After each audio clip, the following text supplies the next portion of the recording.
de Rudos Podcast.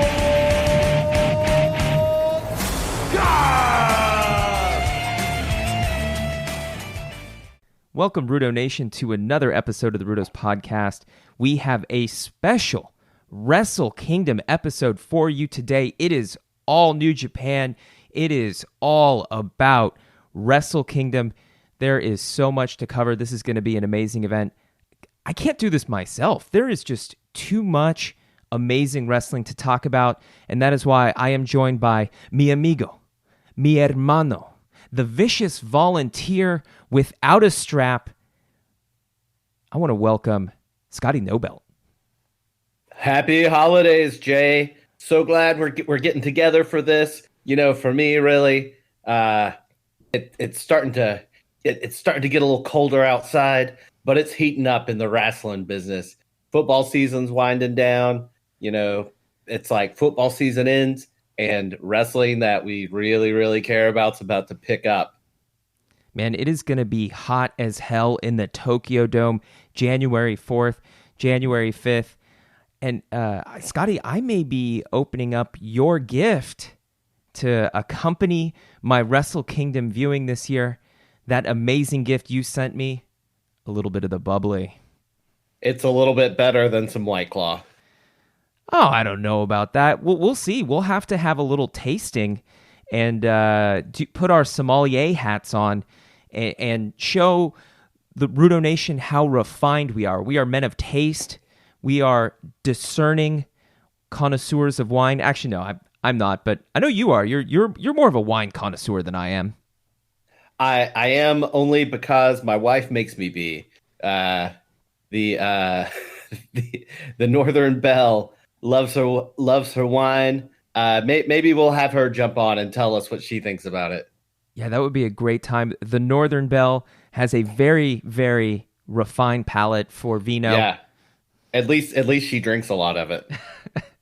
Hey, then that puts her at a better qualification than either of us to talk about wine, right? Absolutely. Well, you can check out my unboxing of Scotty's gift on the Rudos Podcast YouTube channel. Go on YouTube, search for the Rudos Podcast, subscribe, check it out. We're going to have some great videos on there in the coming year. But hey, Scotty, you and I, there's still too much wrestling for even us to handle, right? So much wrestling. We've got to bring in our other co-hosts today to help us to talk about wrestling, to give their picks and predictions for what is going to happen this January 4th and January 5th at the Tokyo Dome. It's New Japan's WrestleKingdom. Guys, first I want to bring in our good buddy north of the border, Steve. Hi, Jay. How's it going? Happy holidays. Happy holidays to you too, Steve. Now, I got to ask you an important question. What's the bigger holiday in Canada? Is it Christmas, or is it the British influence, and is it Boxing Day? So, I feel like it's kind of the same as the US would be, where the people that celebrate Christmas generally celebrate Christmas, and Boxing Day isn't much of a holiday. But for the people who don't celebrate Christmas, Boxing Day is basically a big sale day. I guess Canada's in the best spot, right? Because we get Boxing Day from the UK, and a lot of Canadian stores run sales on that day. But we also imported Black Friday, so we get that too. Man, you guys get everything up there. What is going on? Why can't we get more holidays here in the US, man? I don't know. Vote for it better.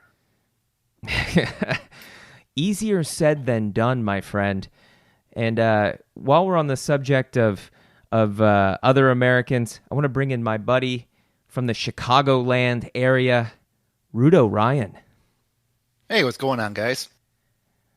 Rudo Ryan, I know that normally this time of year, it is damn cold in the Chicagoland area, but we were talking about it, and it was actually warmer there than it was in California. It's 58 degrees here right now. Balmy.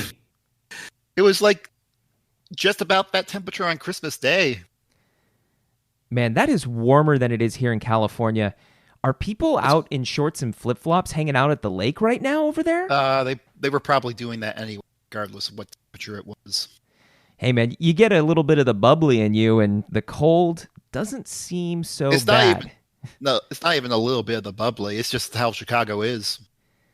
And those people are nuts, man. To live that close to the lake with that lake effect weather, man, I get it chilled down to my bones just thinking about it. Well, Chicago's going to Chicago. Chicago is gonna Chicago. Well, gentlemen, thank you very much for joining us today. Before we get into our picks and predictions, I want to talk a little bit about some of the recent news in New Japan. We had some news come out this week, an announcement on New Japan's Twitter that they will not be on television in the U.S. in 2020.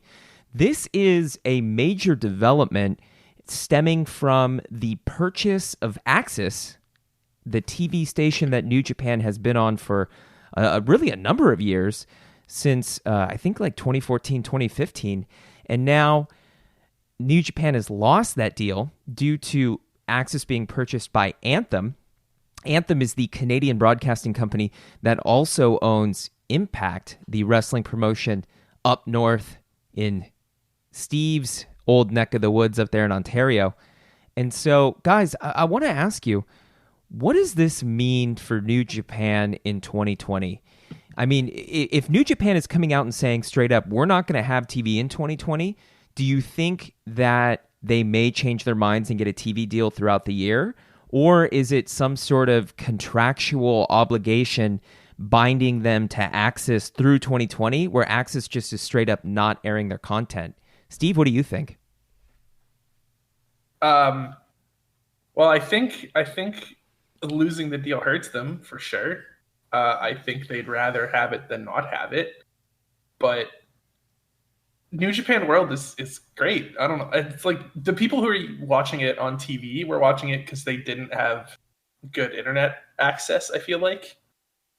And I think you're already losing a lot if you're trying to watch New Japan without that. It's going to lower their reach, but I'm not sure. I don't have the numbers on how many people it's bringing in, right?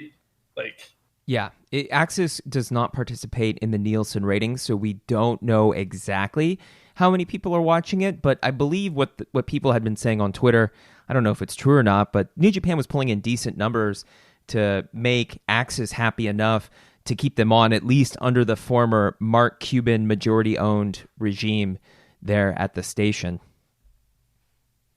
Ryan, do you think that this will have a significant impact on New Japan's American expansion plans for 2020?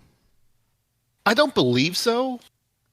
I feel like New Japan are going to carry on with this regardless of whether they have a TV deal in place or not. Obviously, it'd be nice to have something, so it'd be nice to have the access to access infrastructure, so they don't have to go out and get another production crew. Especially since now that the ROH partnership is... It's toast, bro. You can say it. Ice cold, we'll say. That's a very diplomatic way of putting it, Ryan. Yeah, mm-hmm. I feel like they do lose a fair bit of reach not having the Access TV deal. I mean, it is kind of bad timing to go with their expansion, but who knows? New Japan could be in line for an even better TV deal coming up, as some of these stations are so starved for content. We'll keep an eye out on that, and we'll keep an eye on where New Japan could land in 2020 or 2021. Yeah. As somebody who used to work in the cable TV biz, because we call it the biz back in the day, I think New Japan's going to come out ahead as long as they're not just being put on the shelf by Access. Like if they can negotiate a different deal, there's just, wrestling has always served in the American TV industry this amazing thing of being able to make content for not very much that's new and relevant. And I think they can find something better. Let's face it, Access was not a channel that anybody really looked at. I mean, beIN Sports is hardly around very much either. But, they've got some ties to some different folks. And, there's probably some different areas where you could even think about how they could help other networks. I do see their appeal to like a second tier or third tier cable network, maybe a cable sports network specifically, like beIN Sports. I mean, beIN Sports, they carry La Liga, or at least they used to carry La Liga, the Spanish soccer federation. So beIN Sports did have some appeal, and who knows? I mean, it's just going to be very interesting to watch. I would like to see them land on a second tier network, maybe a second tier sports network. I think that the New Japan sports presentation style would appeal more to viewers of regular type sports on a second tier sports network. And I think that would be kind of a good way to pull in new fans from that type of viewer base, because New Japan has that very much sports style presentation with the press conferences and all of that. I think that would appeal to that type of fan base. But guys, we've got so much to talk about. Let's jump on in to the Rudo's podcast Wrestle Kingdom prediction contest. On the line this year, we have the Lance Archer signed EBD Claw t-shirt I got from the man himself in Tokyo, Japan, the Ryogoku Sumo Hall, signed the night of his victory over Juice Robinson, winning the IWGP US title. I have photographic proof, guys. We don't need a certificate of authenticity. I've got photographic evidence of him signing it. It is real. That is the number one prize. But even second place here at the Rudo's podcast, you still get something. We're so generous. It's the giving season. It's the holiday season. We've got to give something to the second place winner. And what we will give to them is the Goto photo, a signed photo from Hiroki Goto, who will be competing for the Never Openweight Championship at Wrestle Kingdom. Guys, that is still a pretty good consolation prize. What do you think, Scotty? Would you be happy with the photo? I would. I've got a spot for it on my wall right next to my signed Tonga Kid post picture. Even though I hope I'll win first, this might be the only contest where winning second is okay with me. Now, I would be remiss if I did not mention the standing challenge. Máscara contra Cabellera Lucha de Apuestas.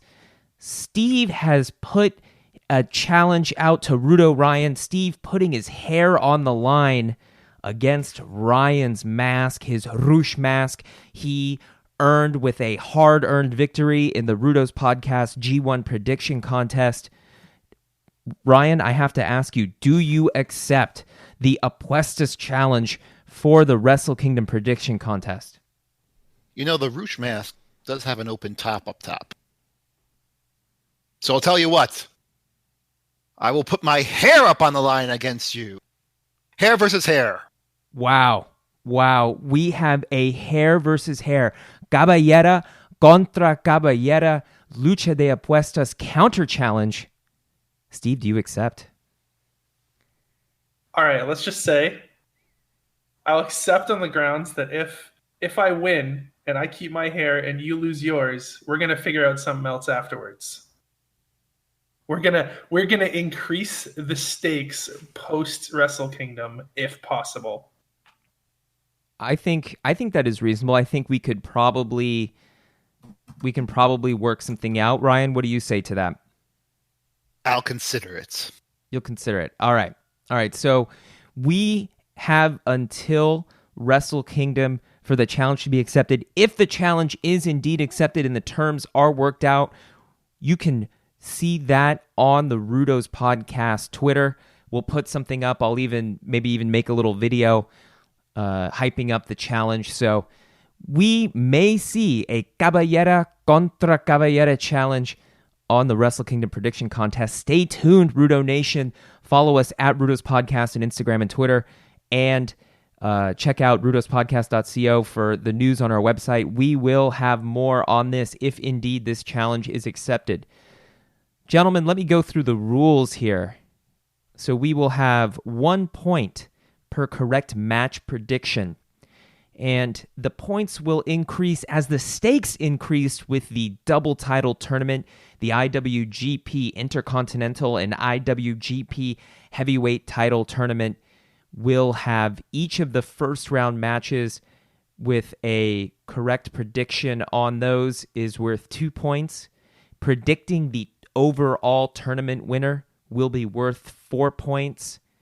And if there is a tie on points at the end of the WrestleKingdom show after both nights, what we will do is we will go to the tiebreaker metric, which is the guess on the amount of time the main event on January 5th goes. And if there is indeed another, as impossible as it may be, there is still a 1 in 100,000 or something. I don't know. I haven't worked out the probability of it, but there is still the probability of a tie after that. And if it goes to a tie after that, we'll do a coin flip. So, gentlemen, those are the rules. And before we get started on our picks, I want to ask a question all around here. And I'm going to start with you, Rudo Ryan. What is the match you are most hyped to see? I would probably have to say that is the Liger's final match on night 2. Him and Sano versus Ryuli and Hiromu. Why is it your most hyped match, the match you're most excited for? I mean, there's obviously the fact that it's Liger's final match ever. Assuming he sticks with the retirement, we know how wrestling retirements tend to go, but I think we tend to think that Liger is probably going to stay retired at this point. I have a hard time imagining him coming back. Yes. He pretty much has a cushy office job for life. A cushy office job for life in New Japan. And free laundry from the Dojo Young Lions. Yes, indeed. That is something you can never underestimate the value of. That's a huge perk. There's the final match factor. It's also going to be interesting just to see just how hard Liger goes in his final match. I think he's going to pull out some interesting old moves. I don't know if we're going to quite see the old Liger shooting star press or anything, but right, but he's going to go as hard as he can. Mm-hmm. I'm also interested to see how Naoki Sano does against some absolute wild wrestlers in Ryuli and Hiromu Takahashi. I hope Naoki Sano has a good night's rest leading into that match because, man, he is going to need all his energy to keep up with Ryuli and Hiromu Takahashi, two of the greatest wrestlers of this generation, and two guys who are just absolutely explosive and fast, and they have a gas tank that goes for days. It's asking a lot of him to keep up with them.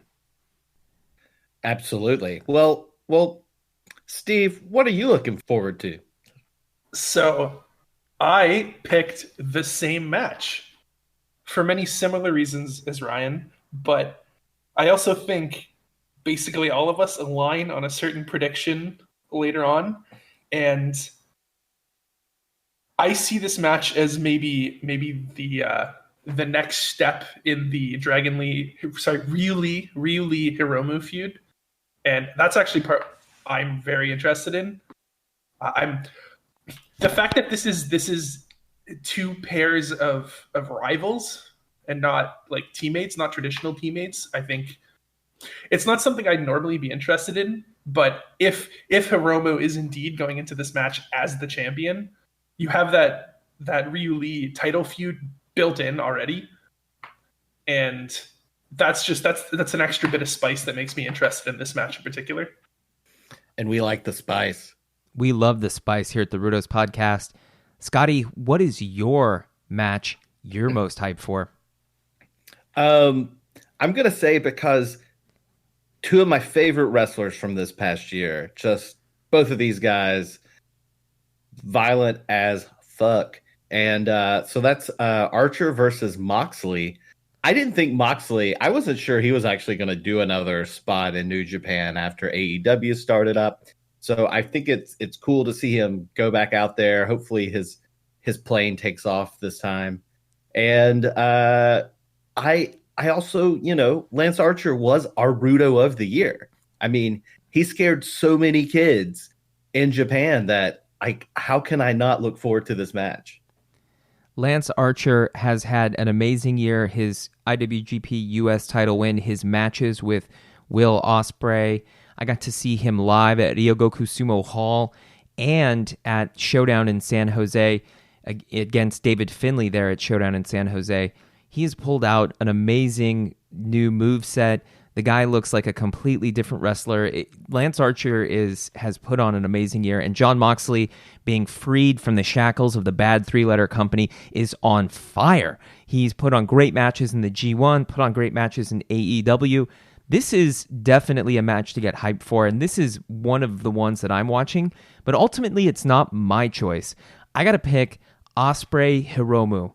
Hiromu's return, he's one of my favorite wrestlers. Scotty, you and I were at that Cow Palace show last July with that unfortunate injury. We had to see that live and had to live with that since then. The memory of that injury, the memory of that replay they showed on the Videotron, and the collective gasp of the crowd when they saw the botch on that video board. I will never forget it. Scotty, I know you will never forget that. Oh no, I think that might be the closest I've ever come to watching someone actually die. It's pretty terrifying, but Hiromu has come back strong. We saw in his matches at Kodokan Hall, he has not lost a step. He has not slowed down at all. The man is still the wild man we always knew. And when you combine that return, the excitement for that, with Will Ospreay's ascension that he has had in 2019, and his just huge opportunity he's taken advantage of and stepped into the role as the top foreigner, the top Gaikakujin in New Japan Pro Wrestling. The two of them clashing together. We've seen some of their great matches in the past, and I don't think this one is going to be any different. So I am so hyped for that. But gentlemen, enough about what we're looking forward to. Let's jump on in and start on night 1, January 4th. We're going to start off with the Stardom Special Exhibition match. Arisa Hoshiki and Mayu Iwatani versus Julia and Hana Kimura. And this is an interesting one. We've talked a little bit, briefly mentioning the purchase of Stardom by Bushiroad, New Japan's parent company. And I wanted to kind of use this as an opportunity to talk a little bit about what this means for Stardom going into 2020. There are some very interesting questions that remain after this purchase. Are they going to keep Rossi Ogawa on, or is he eventually going to be transitioned out as part of the Bushiroad purchase? So far, they've indicated that Rossi will stay on, but we'll see if that changes in 2020. Ryan, do you think Rossi Ogawa is going to stay on through 2020, or are we going to see him eventually transition out or step down? I don't see him leaving until at least the theoretical Sumo Hall show they want to run in 2021 for Stardom's 10th anniversary. You think that they turn that into maybe a goodbye for him? I think there's a good chance of that, yes.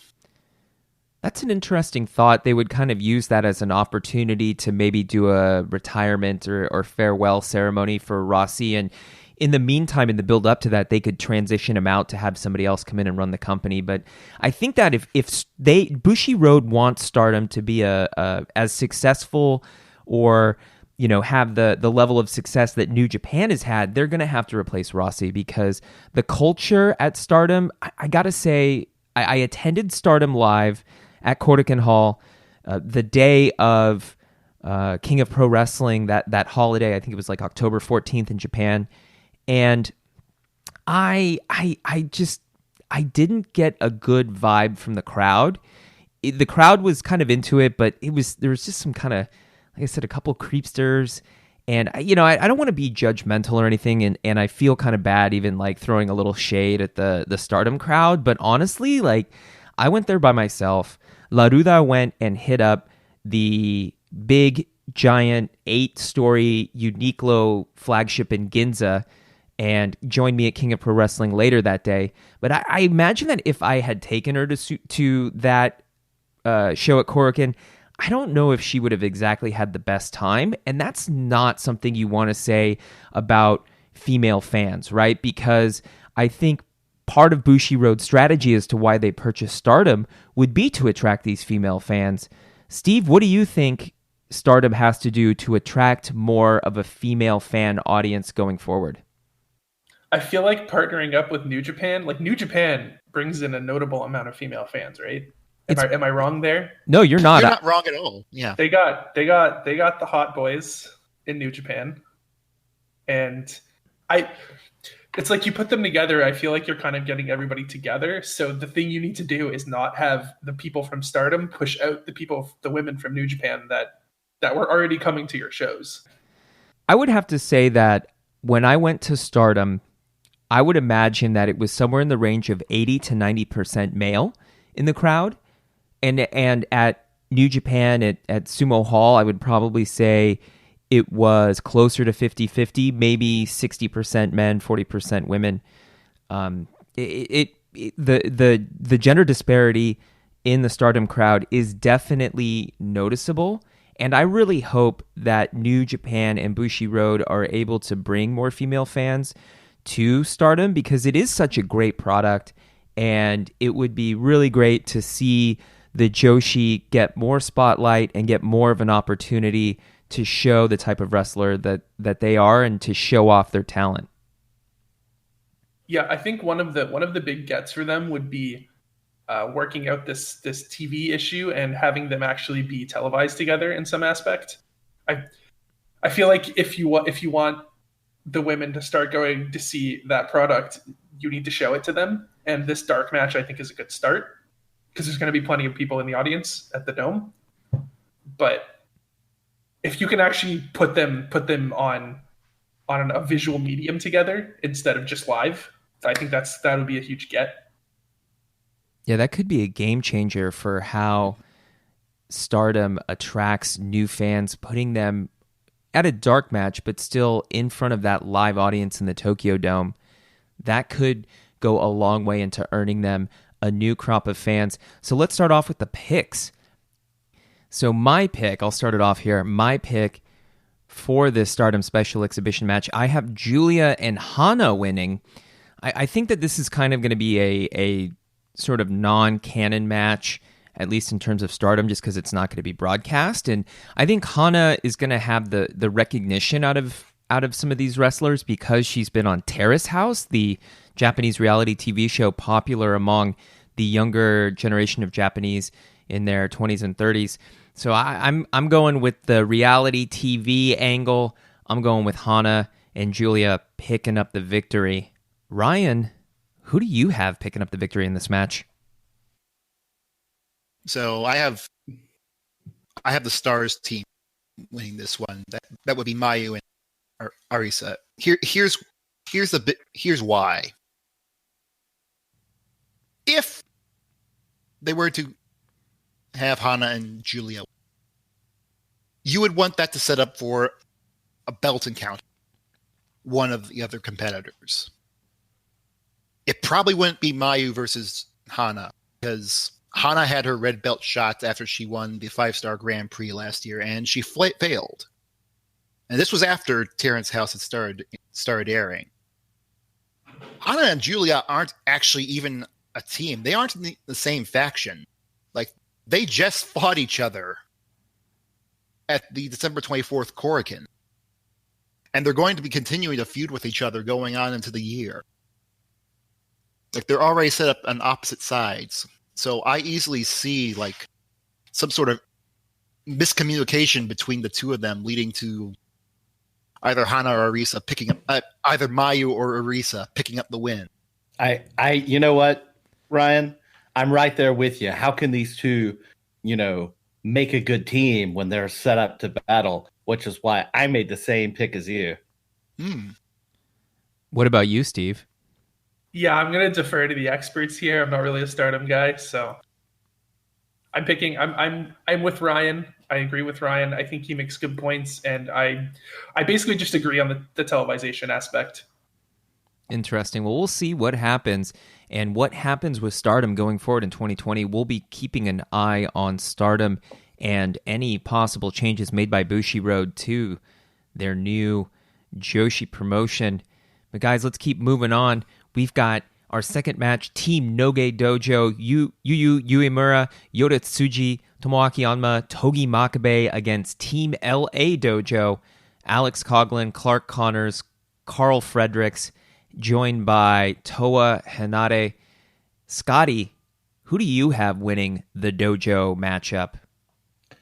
Oh, I am really excited to watch this. I'm going LA Dojo, but mostly because I think Team Noje, they're going to be missing some of the folks who've just gone off on their excursion, and it's LA Dojo's time to shine. Steve, who do you have winning the dojo matchup? So I'm going to be a little contrarian, and I'm actually picking the Noge Dojo. Mostly because I think the LA Dojo has spent almost this entire year shining already. In particular, the LA Dojo team has Carl Fredericks on it, and Carl Fredericks just won the Young Lion Cup. So I'm giving it to the local boys.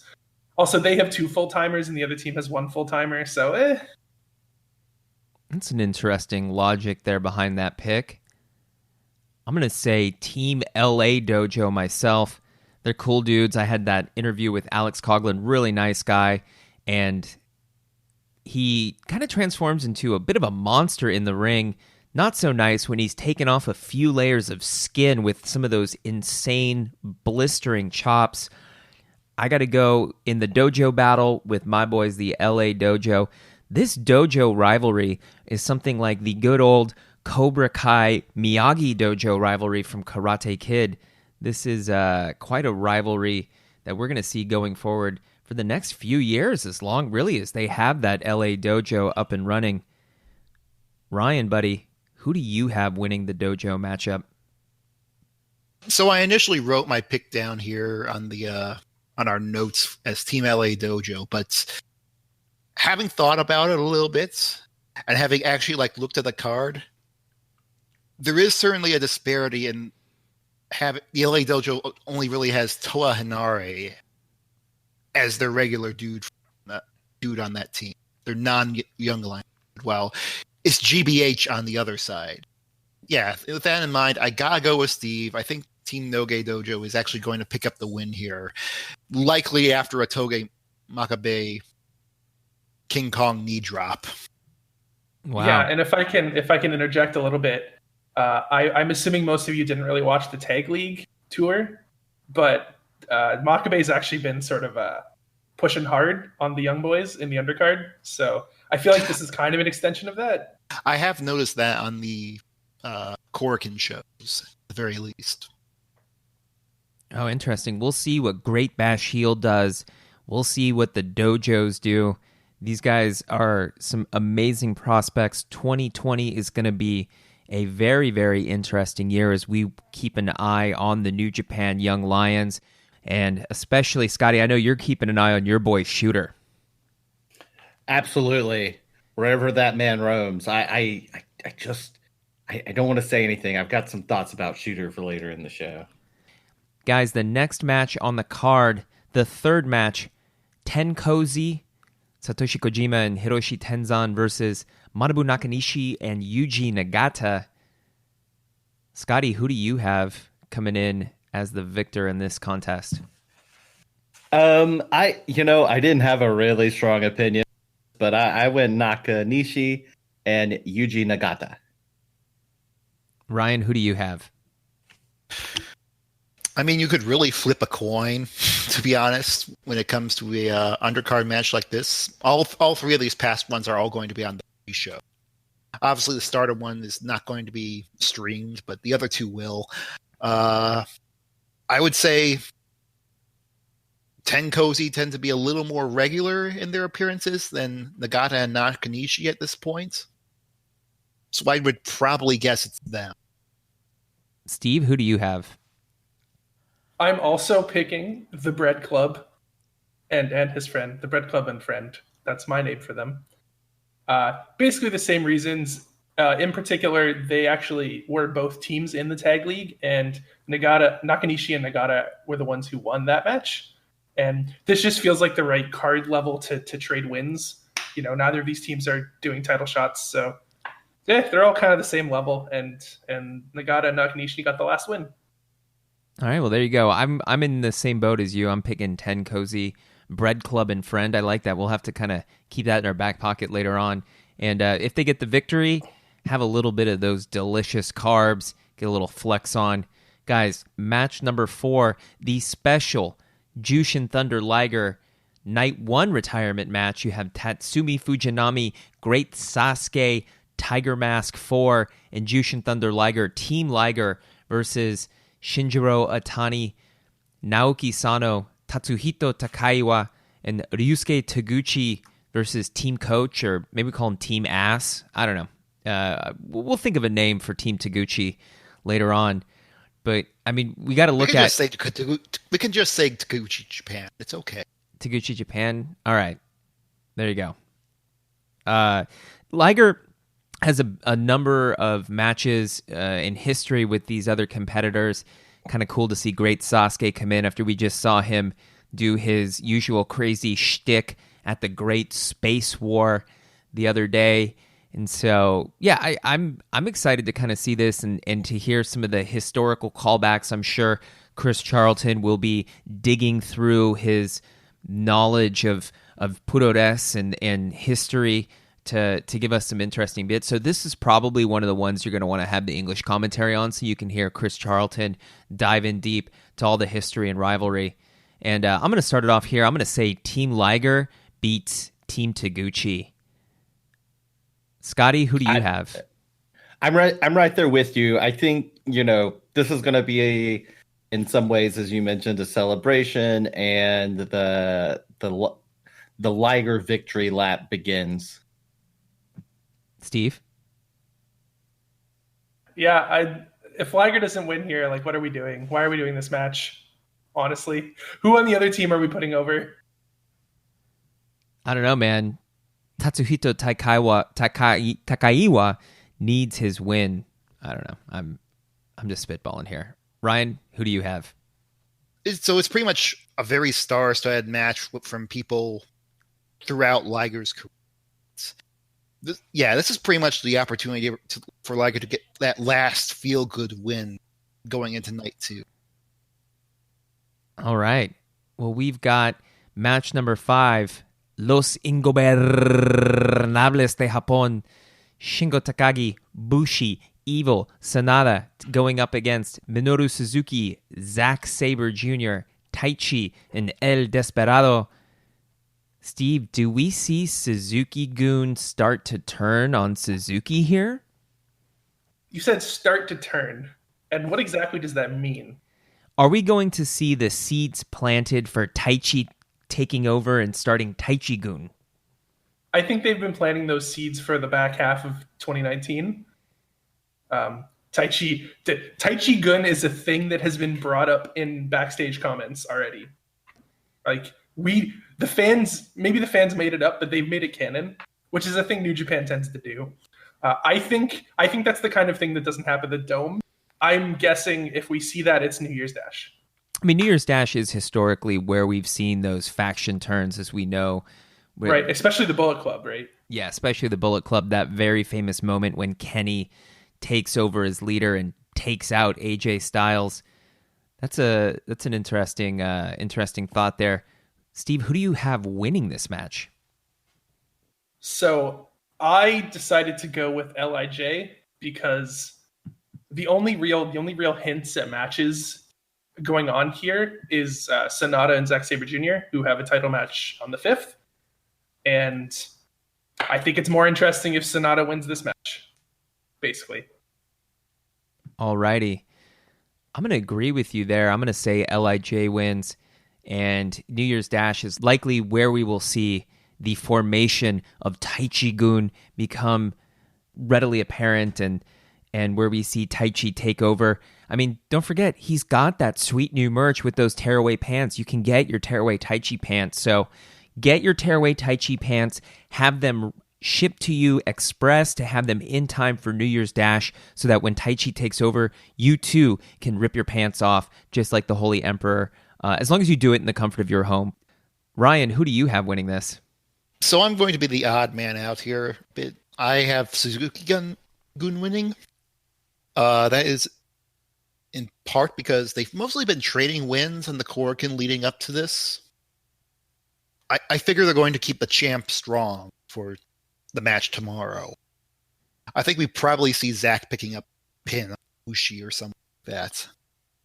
Oh, see, I'm totally opposite. I also went LIJ, and I actually think Sonata pins Jack Sabre Jr. So there's some intrigue going into the night 2. I mean, that's the second. That's definitely like the second most popular choice for how this match is going to end, because Zach has been dropping more than a few pinfalls to Sonata coming in here. And the next match on the card, Tomohiro Ishii, Toru Yano, Yoshihashi, Hiroki Goto, all of them from Chaos against the Bullet Club, Kenta, Bad Luck Fale, Chase Owens, and Yujiro Takahashi. Steve, who do you have picking up the victory in this warm-up to the Goto-Kenta match the following night? I kind of just shrugged my shoulders and picked Chaos here. This is one of my coin flips. I think it's the fact that I predicted LIJ winning the previous match sort of makes me want to pick Bullet Club here, just to go the other way with that logic of the champion sort of losing the fall and then winning the fall in the next match kind of thing. But really, you could go either way here, I think. Scotty, who do you have? I'm going Chaos also, but mostly because I I feel like this is a really good chance for Yano to pull out some of his magic and do a little embarrassment of Bullet Club. Do you think somebody's getting hit in the junk? Yes. Wow. Scotty throwing in a prediction for a nut shot here in this match. Ryan, who do you have coming out victorious? This is technically a preview for the never open man 6-man gauntlet match that's going to go on night 2 as well. Like, we have 5 of the 6 competitors here. Only Yano isn't actually in that match. It's going to be Robbie Eagles on the Chaos team instead. Again, I'm going to go with the same line of thought that I had for previous matches. I think you want to keep the champion strong going into night 2, so I do think Kenta is going to pick up the win here for Bullet Club. I'm in agreement with you. I think the Bullet Club is picking up the victory, and I think Mr. Get Back Up, formerly known as the Loose Explosion, Yoshihashi. He'll always be known as the Loose Explosion to me. I really liked how he had Loose Explosion across the back of his tights, too. He's got to bring it back. He's got to bring that back. I'm sure he has those pants somewhere. Just break them out, my man. That name sounds like someone I dated in college. Wow, Scotty, I don't know if I really want to hear the rest of that story, buddy. That's, yeah. So, yeah, I'm in agreement. I think Bullet Club is going to win. So next we have our first title match of the WrestleKingdom 2-day double night card.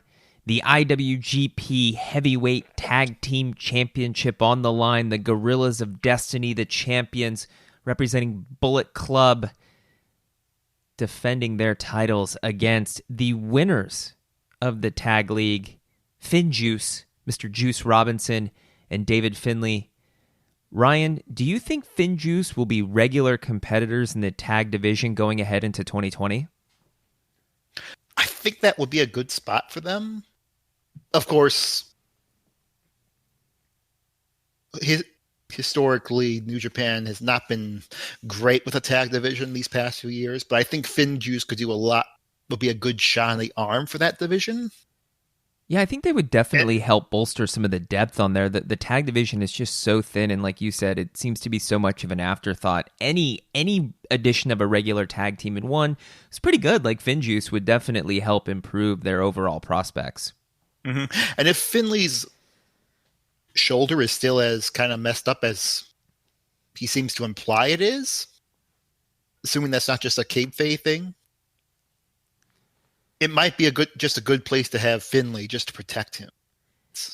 Yeah, to kind of help take some of the workload off. So Ryan, since we're starting it off, who do you have winning this match?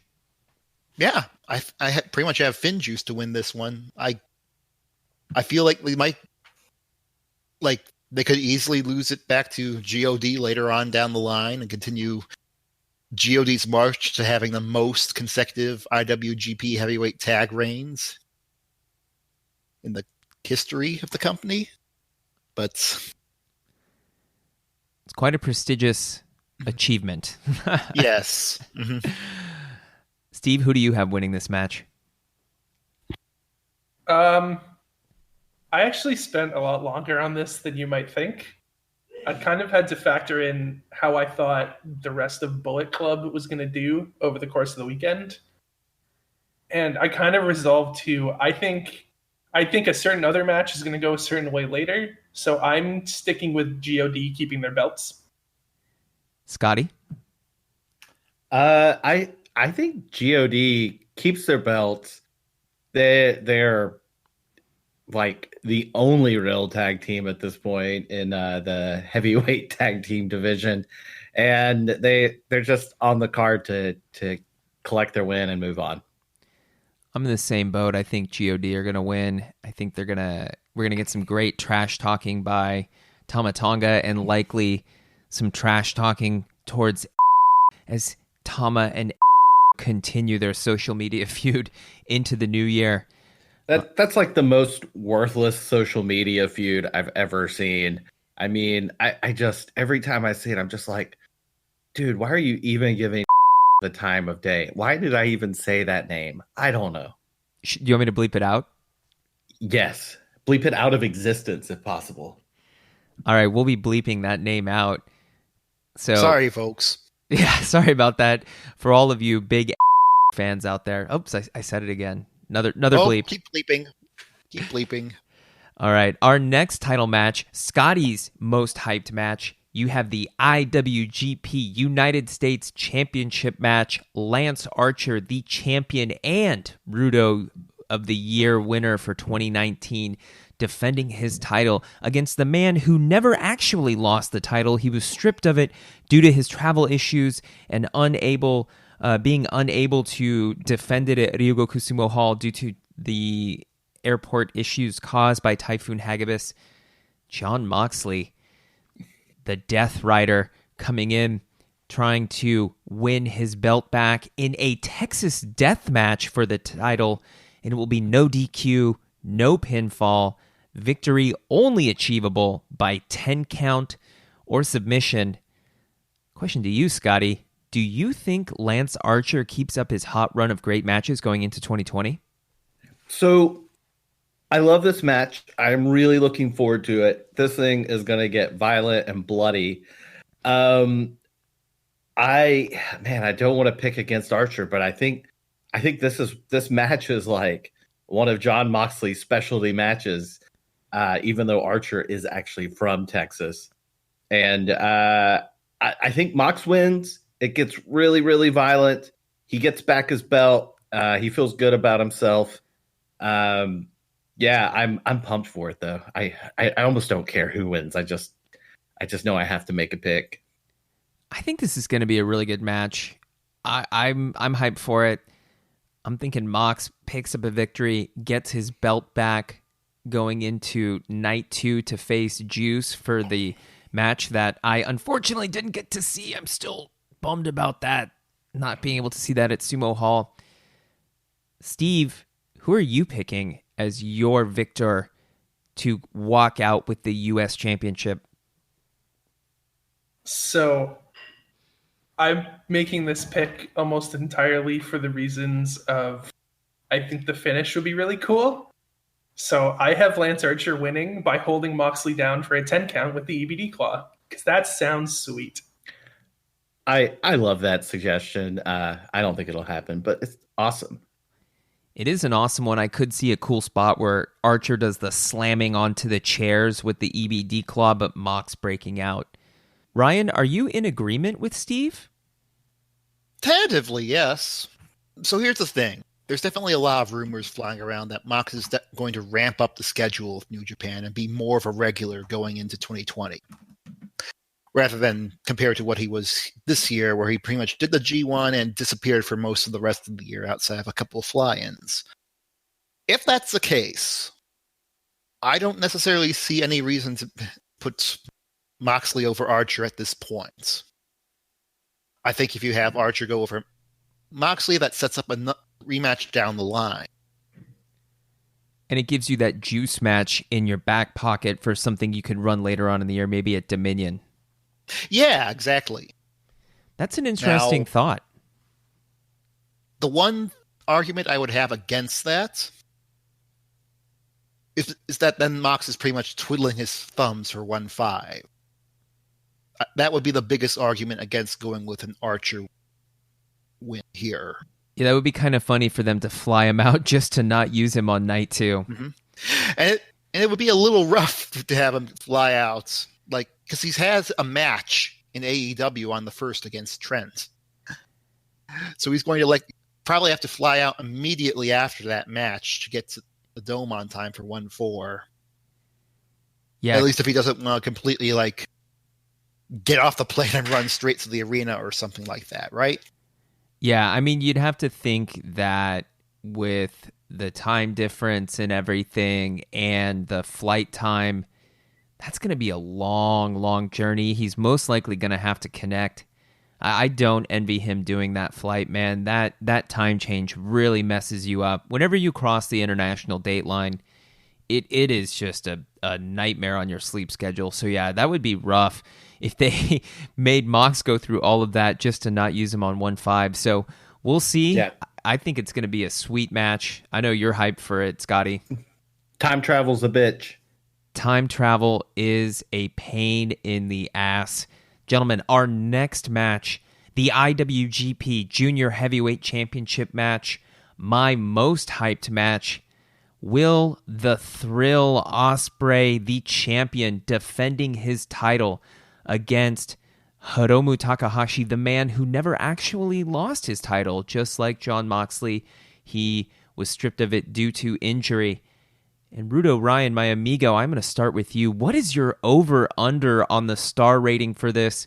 Let's say 4.75, over or under? I would actually probably say right there on 4.75, but if I had to choose one or the other, I'd probably go over. Unless something goes really wrong. God forbid. Yeah, I have to imagine that both of these guys are going to come out on fire, just working their butts off to put on a fantastic match leading into the main events, co-main events, whatever you want to call them, the double title tournament, which we will talk about in a moment. Who do you have coming out as the victor, Ryan? I feel, again, barring some unfortunate accident, and let's not even think of that other than me just bringing it up just now. Fingers crossed. But also, I can't help but notice that I have that under Hiromu's match for night 2 as well. But yeah, barring any of that, I do feel like Hiromu's pretty much a lock to win here. We got to keep the fingers crossed and keep the bad juju away. Yeah.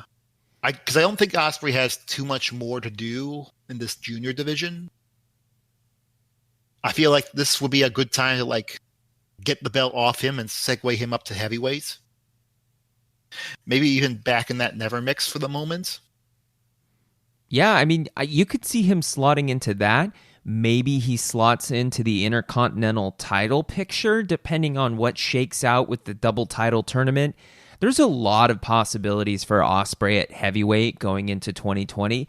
And you look at the year he's had in 2019, you look at the amazing matches he's put on, the how he has stepped up into the top Gaikakujin role vacated by Kenny Omega at the beginning of the year.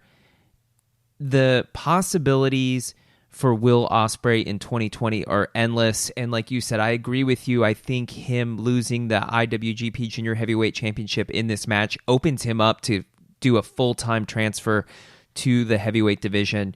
He could go for the Never. He could go for the Intercontinental Championship.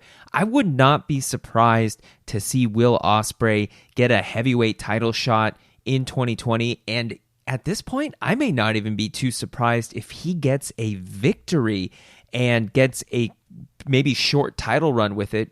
We'll see what happens here going forward. Scotty, what do you have?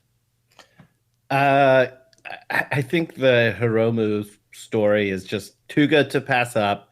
I love Ospreay. I think Hiromu wins, and it is a chance for Ospreay to tangent onto something else.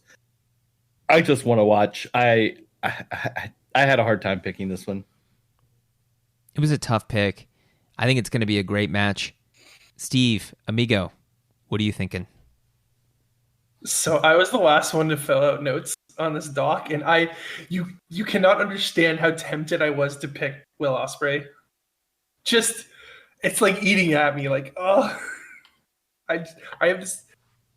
If I was the only one right on this match, like it would be such a coup. I feel like, but I guess the fact that Hiromu has a match on night 2 and Will Ospreay does not sort of implies to me that he's dying here. Not only is he losing, he's losing bad. He's getting something. Like a lot of this build has just been Ospreay taunting Hiromu, like, you can't keep up with me. Yeah. It's funny, both of the top Chaos guys are kind of running the same story in that respect. That's a very interesting point. Yeah. Yeah, and like you guys said, Hiromu just has more stuff. He's got Ryu Lee hanging out right there. He's got Robbie Eagles hanging out right there, basically. It's a very different set of opponents here for a potential title reign compared to what he had during his first big reign. Let's not even talk about the aborted second reign. Because his first reign was just mostly a hell of a lot of Kushida and not much else. Well, yeah, and you look at Robbie Eagles got the pinfall victory over Hiromu in his first match back in New Japan since the injury at Kodokan Hall. So that is a natural segue into a title program between the two for a future event. So, I mean, it's already set up. Everything's kind of set up and served up. And yeah, it looks like Hiromu is going to be coming out the victor here. I think we're all in agreement. Guys, our next match is the double title tournament semifinal first match. Now, I know we're calling this here at the Rudos podcast the double title tournament because it kind of is. It's kind of a fun way to look at it and to think of it as a 2-night tournament. So prevalent in MMA and stuff like that. We haven't seen a lot of these types of tournaments recently in New Japan, these special tournaments. So it is really cool to see it. And in the first semifinal, we have the IWGP Intercontinental Championship on the line as the champion, the leader of the Bullet Club, the King Sleazebag, Switchblade Jay White, defending his title against the leader of Los Ingobernables de Japón, the King Ingobernable himself, Tetsuya Naito. Now, Steve, would Naito losing on night 1 be like 5-dimensional chess booking by Gato to get Jay White nuclear heat, or would it just be straight out dumb as hell? That would be, let's just call it good shit. Such good shit. It is exactly the sort of thing I would expect that company to do.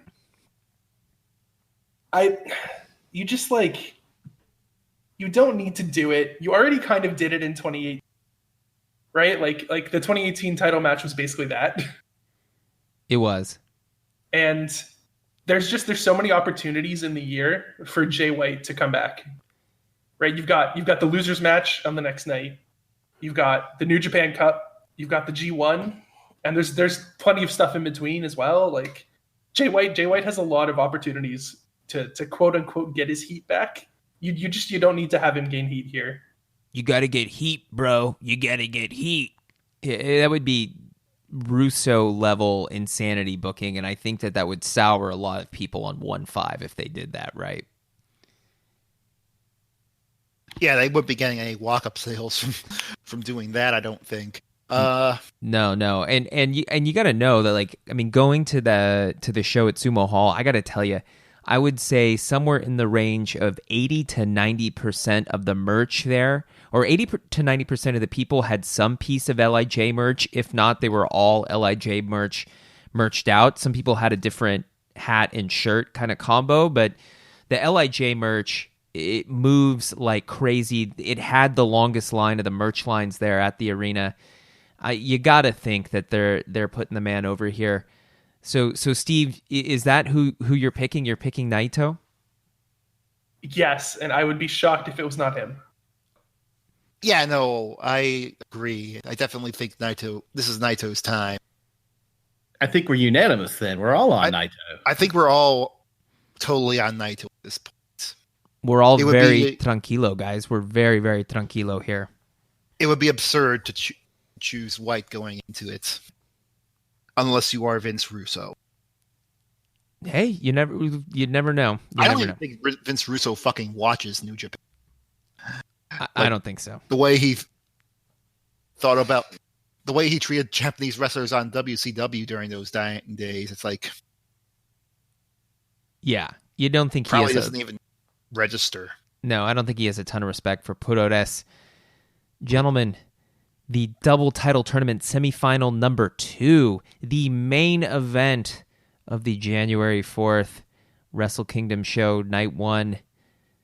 The IWGP Heavyweight Championship on the line. The champion, the Rainmaker, the leader of chaos, Kazuchika Okada, defending his title against the G1 winner, the Golden Star, Kota Ibushi. Guys, let's go. Quick roundtable question. I'm going to start with you, Scotty. The over-under on insane Ibushi bumps in this match, 3.5. Over or under? Way over. Ryan? Over. Steve? Over, but not that far over. I just think the bumps are going to be super gnarly. I'm going to agree. I'm going to say over. I don't know if I'm going to go way over. I think I'm in your boat, Steve. I think it's going to be some gnarly bumps, but they're not going to be in a huge quantity. I think as much of a wrestling robot as Ibushi is, I think he knows somewhere in the back of his mind that he has to save a little juice in the tank for the following night. So Ibushi, I would probably say 4. The wrestling robot. He flies all around the ring. I like it, man. We got to really pitch that idea. The next time I see Harold at a New Japan event here in the United States, I'm going to pitch the Ibushi wrestling robot TV show idea. I think you got some great merch opportunities. You got crossover with the kids and stuff, and all the card games that Bushiroad does. I mean, guys, we got some great ideas here at the Rudos podcast. It's anime, it's manga, it's everything. It's a license to print money. That's right. Scotty, mi amigo, who do you have winning? So really, this match right here, because it's worth double points. This is where we start to separate the men from the boys as far as our picks go. And you know what? I'm going with the man, Okada. He is A-OK. This is just one more step in his long reign as being the best around. I'm in agreement with you, Scotty. Okada was my pick as the wrestler of the decade. The man has put on a resume in the 20-teens that is unmatched, in my opinion, by anyone else in the professional wrestling world. His rivalries, his reigns, we've talked so much about it. I'm not even going to go into it. I'm agreeing with you. I'm saying the Rainmaker is coming out victorious yet again. He is going to be standing there, arms outstretched, the confetti coming down. We might even see a little nasty shit-talking, too, by him in his post-match promo. Ryan, are you in agreement with us? Is this going to be another unanimous pick among the hosts? Do you think Okada is going to walk out of night 1 still holding the IWGP Heavyweight Championship? So I've had a couple weeks to think about this, but we did do that episode a couple weeks back where we broke down the card as it stood at that point for Wrestle Kingdom. And on that show, I pretty much announced that I was going with Kota Ibushi over Okada for this one. Now, there's definitely been some doubts in my mind. You're wavering. There's still there are still a good 10,000 or so tickets left for the Tokyo Dome on night 2. An Okada Naito match could definitely sell those tickets out. But I'm honestly kind of banking on Okada Naito being the match for beginning in Osaka. Because they're running Osaka Joe Hall for that one, so I think they're going to want a big match to make sure people come out for that. And I think that would definitely qualify as a pretty big match. That It's one would. they've protected very well. That would sell out Osaka Joe Hall pretty easily. Yes. So, again, with that in mind, I am no coward. I will stick with my prediction of Kota Ibushi winning the IWGP Heavyweight Championship here on night 1. Wow, a man of his word, a man who laid down his pick in the previous episode, and he is sticking with it, sticking to his guns. Rudo Ryan, a man that we will say never wavered from his support of the Golden Star to win this match. Steve, what are you going to say? Are you in with the Ryan's boat? You think Ibushi's going to come out victorious? Or are you with Scotty and I where we're picking the Rainmaker to continue making it rain? Well, I can't pick alongside my heated opponent. The man who tie broke me in the G1. I can't do that. I was kind of on a similar but opposite boat as Ryan, where I was pretty confident in Okada, and then I've been kind of slipping a little bit as things go on. I think the main thing is that Naito versus either of these guys is perfectly adequate as the final match of Wrestle Kingdom. The things that make me stick with Okada are, first of all, that Ibushi having a one night reign just feels kind of wrong to me. And the fact that Okada spent so long as champion that there's just a bunch of stuff that he can do otherwise, I think. So last year he won the New Japan Cup, and that's how he got the title back, I believe. Or that was this year, I should say. But I've kind of penciled him in as the G1 winner next year. So yeah, I don't know. I think him winning here and losing to Naito just makes the most sense to me. As sort of the long-term build to like you do kind of the advertised match later is my mind. You advertise it for next year maybe is kind of my thinking. But I will say that while this would be a very unusually short run if they were to have Ibushi win it here and lose on night 2, it's not totally unlike New Japan to have the people's first IWGP reign go short. That's a very interesting point. We've seen a lot of the other runs. The first runs go short. Naito's first run as IWGP champion was not that long. Jay White's first run as IWGP champion was not that long. So Ryan, that is a very, very interesting point. You got to imagine the crowd would be pretty hyped either way, but they would be really hyped to see the Golden Star win, to see the big upset. And guys, it is just the possibilities either way are very, very exciting. This is going to be a fantastic match to close out night 1 and lead us into night 2. But before we get into night 2, we've got to talk about what's really important here at the Rudo's podcast. That's being Rudo. That's being straight up Rudo, living the Rudo lifestyle. Scotty. Oh man, that intro, it is, whoa.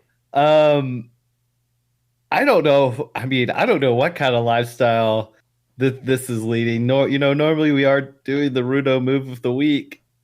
I have to say, it's the holiday season, actually. I haven't seen anything super Rudo. The only thing that even comes close, and I can't call it a Rudo move of the week, it's more like the Sato move of the week. Oh man, poor Marty Jannetty. He came out on Twitter talking about some of his former relationships. I almost don't want to read it, but I kind of have to. Like, it's just such a train wreck. It's Merry Christmas for us all. And he actually says he had he had a late night and got it on with a neighbor girl, and he's like, yeah, it went fine, and now she wants child support on 2 kids. He thinks they only did it. They only did it once, so how could she have 2 kids? God, I don't know. Somebody has to explain biology to him, I guess. Yeah, Oh man, somebody has to explain twins to Marty. Yeah, I mean, it's like there's a whole lot of reasons why this can happen.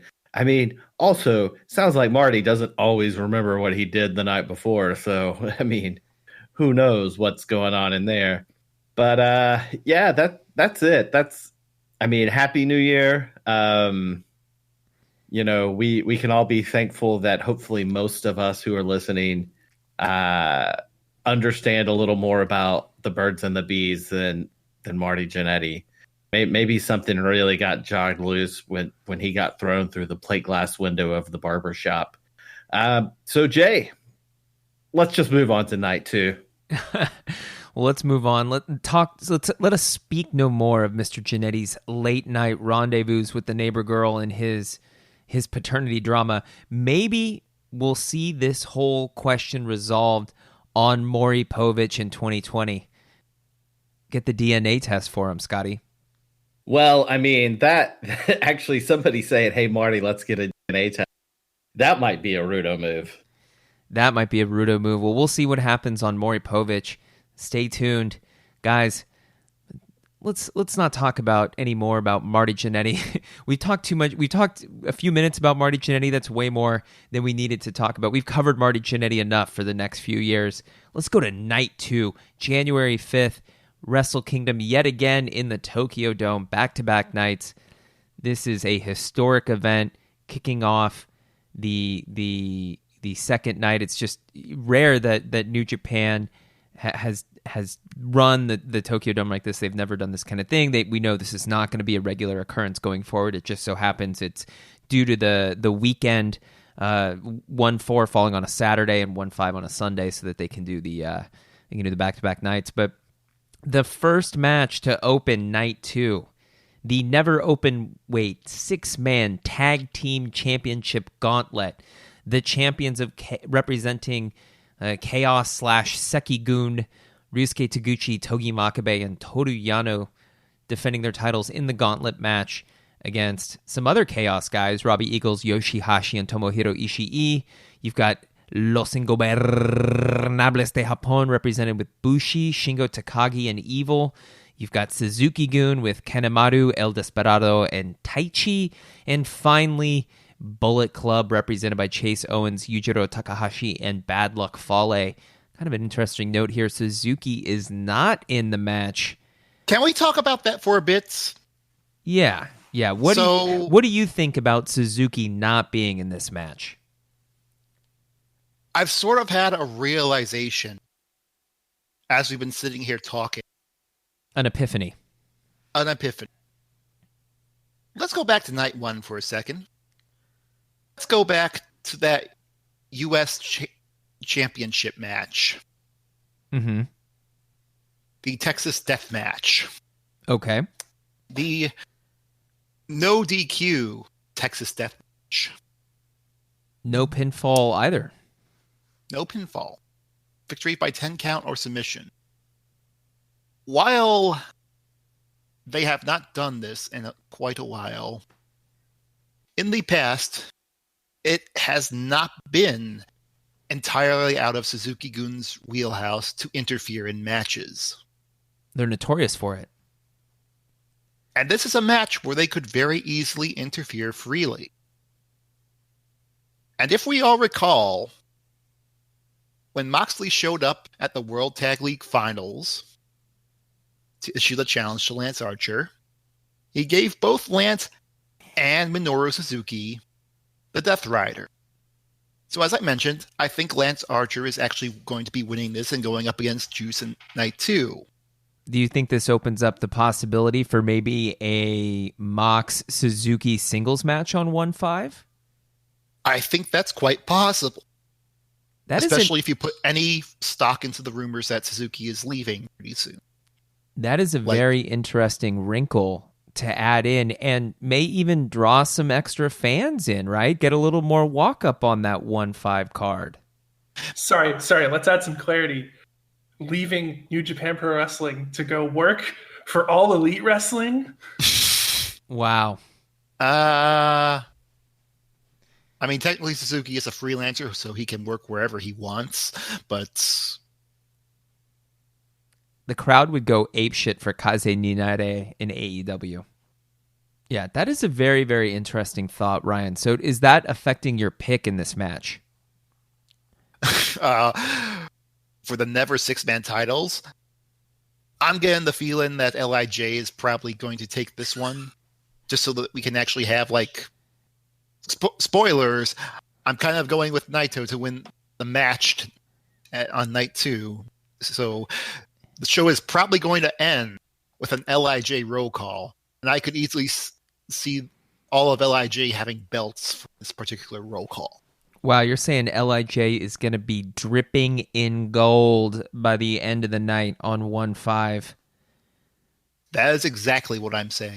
That is very interesting. The rise of LIJ, everybody picking up some gold. That is a very interesting prediction. Steve, are you in agreement with Ryan? Do you think LIJ is going to be coming out with all the hardware? No. I have Suzuki Gun here. I think the Suzuki Moxley thing is very interesting. I think this card is already loaded, and it would be kind of weird to put another match on it because it's a long show already. I feel like on paper, but that's not a strong reason. It's just a mild reason. Mm-hmm. More specifically, because I have Suzuki Gun losing the 4-on-4 tag match on night 1, I actually have them winning here because Suzuki is in that match and not in this one, which, you know, maybe we're pushing a little hard on that angle, but that feels like sort of the direction they're going, that Suzuki Gun led by Taichi is succeeding, where Suzuki Gun led by Minoru Suzuki is not. I'm in agreement keep in mind, with you they there. can stay pretty strong for this particular match because this is a gauntlet match.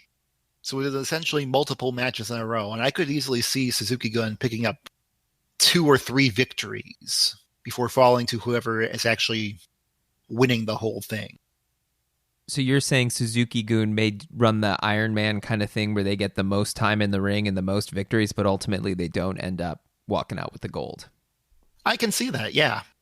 It's a very interesting thought. Ryan, I respectfully disagree with you. I'm with Steve on this one. I think Suzuki Gun is coming out of here, and I think for the same logic, I think led by Taichi, we see some victory, we see him pick up some gold, and then that sets up the Taichi turning on Suzuki and taking over, creating Taichi Gun at New Year's Dash. Now, Scotty, Steve and I are picking Suzuki Gun. Ryan picked LIJ. Are you with either of us? Or are you picking one of the other teams in the gauntlet? I'm going Chaos. Which of the 2 Chaos teams? Because there's Chaos reps kind of on in 2 teams. I'm going Robbie Eagle, Tomohiro Ishii. Well, you think the Stone Pitbull is going to lead them to victory? I mean, I think, yeah, that's it. I think Ishii. Otherwise, I feel like he's very underrepresented on this card. This is his moment right here. And I think, wouldn't this be Yoshihashi's first title win if they did pick up the victory here? Period, yeah.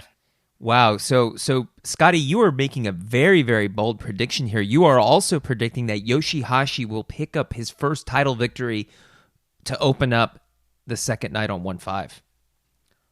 Hell yeah. Scotty, are you if Yoshihashi gets the victory and gets his title, are you going to get some custom made pants that say Loose Explosion on the back? Absolutely. Oh my god, buy the Taichi pants and change them to Yoshihashi pants. Wow, I love it. That is amazing. Just go get some letters and have them stitched on the back there for you. Bringing new meaning to the phrase "get back up." That is amazing, guys. All right, the next match, the Liger official retirement match. Liger teaming with his former rival, Naoki Sano, against the rivals of this generation, Ryu Lee, formerly known as Dragon Lee, and Hiromu Takahashi. You've got the stories of the generational junior rivals against each other. It's a cool kind of way for Liger to go out. I know we talked about it a little bit earlier and talked about how both the Naoki Sano and Liger are going to need to have their working boots on to keep up with Lee and Takahashi in this match. Steve, who do you have picking up the victory?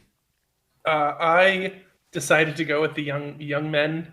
I guess maybe, I don't know how much New Japan is a person who's leaving goes out on their back kind of place, but I feel like Liger has a lot of respect for the new generation of juniors, and putting them over feels like the kind of thing he'd do. Do you think the crowd is going to be crying after the match? Yes, but remember that there is a retirement ceremony next night. Oh, that's right. That's true. I had forgotten about that. Ryan, are you in agreement with Steve? Yeah, I agree with Steve. Like, Liger is the kind of guy who wants to go out on his back. We've seen that. And New Japan, when you look back at the final G1s of your Nagatas and such, New Japan is not shy about having them lose like every match leading up to it.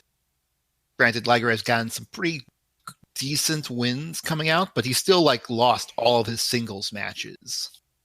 The big Ishimori title shot that he had back at the anniversary show, just the day before he announced this retirement tour.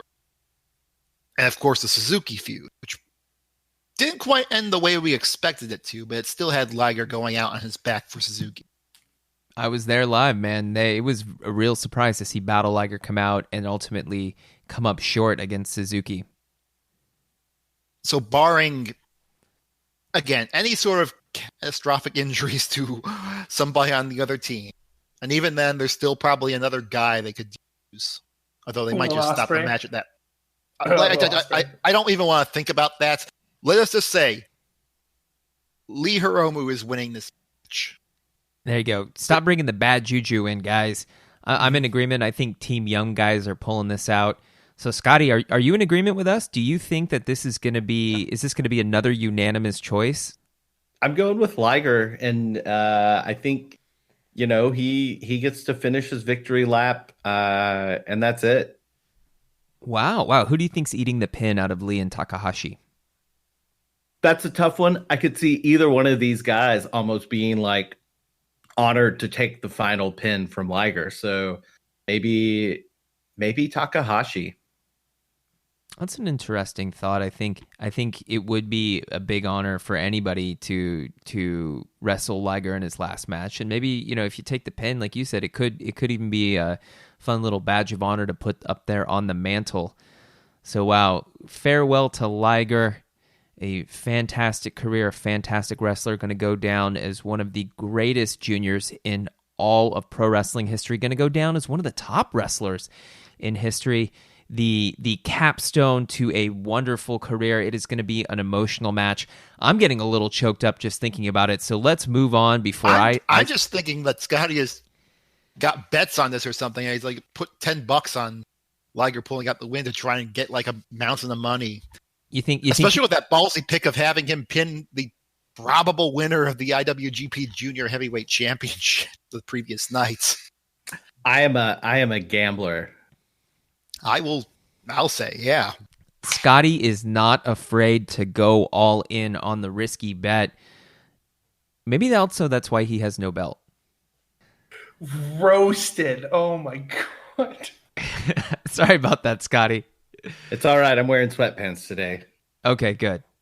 All right, so our next match, the IWGP Junior Heavyweight Tag Team Championship match on the line is Taiji Ishimori and Eru Phantasmo, the champions, defending their titles against the Handsome Boys, Sho and Yo, winners of the Junior Tag League, Roppongi 3K representing Chaos.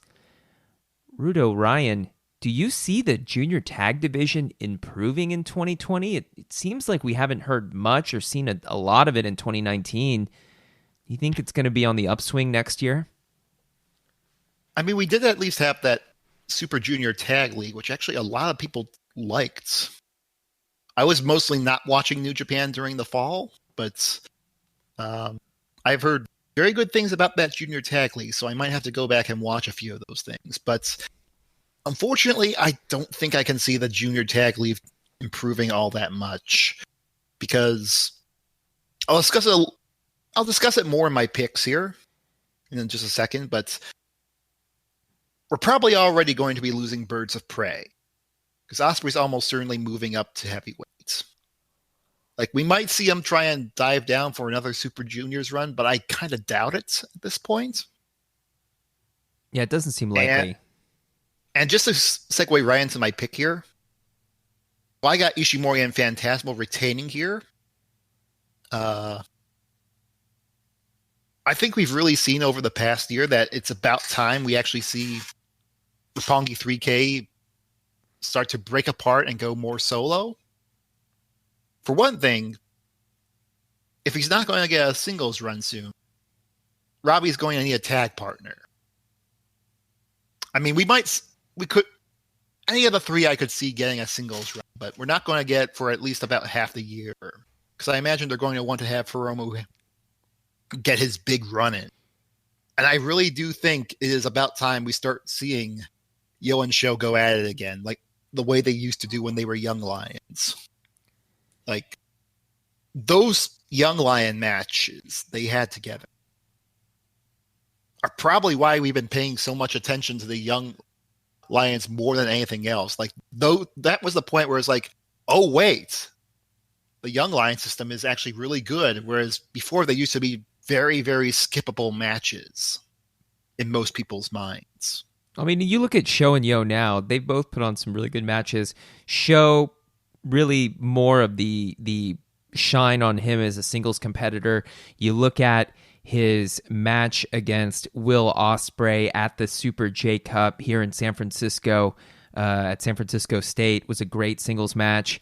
You had him going up against El Phantasmo at the Showdown in San Jose in another great match. Sho has shown that he has the potential to be a top single star, not just in the junior heavyweight division, but also in the heavyweight division. Do you think that he would be the one to get the push as a singles competitor into 2020? I've felt this way about Sho since I first saw him as a young. Well, there you go, man. You've been predicting this for a while. Yeah, Yo was a lot of people's favorites, actually, as their tenure as Young Lions approached its end. But I've always been a Sho Tanaka guy. What can I say? Well, there you go. There you go. So you've got Ishimori and Phantasmo retaining. Scotty, are you in agreement with Rudo Ryan? Do you think the Bullet Club boys are going to be keeping their gold and maybe sneaking out of there due to a nasty Rudo straight punch to the nuts from Phantasmo? I don't know if this is my nut shot of the night or not, but I am going Bullet Club. No Sho and Yo for me. Steve, do you think we're going to see some nut shot mayhem? Yes, Jay, I do. You think that it will lead to victory for the Bullet Club boys?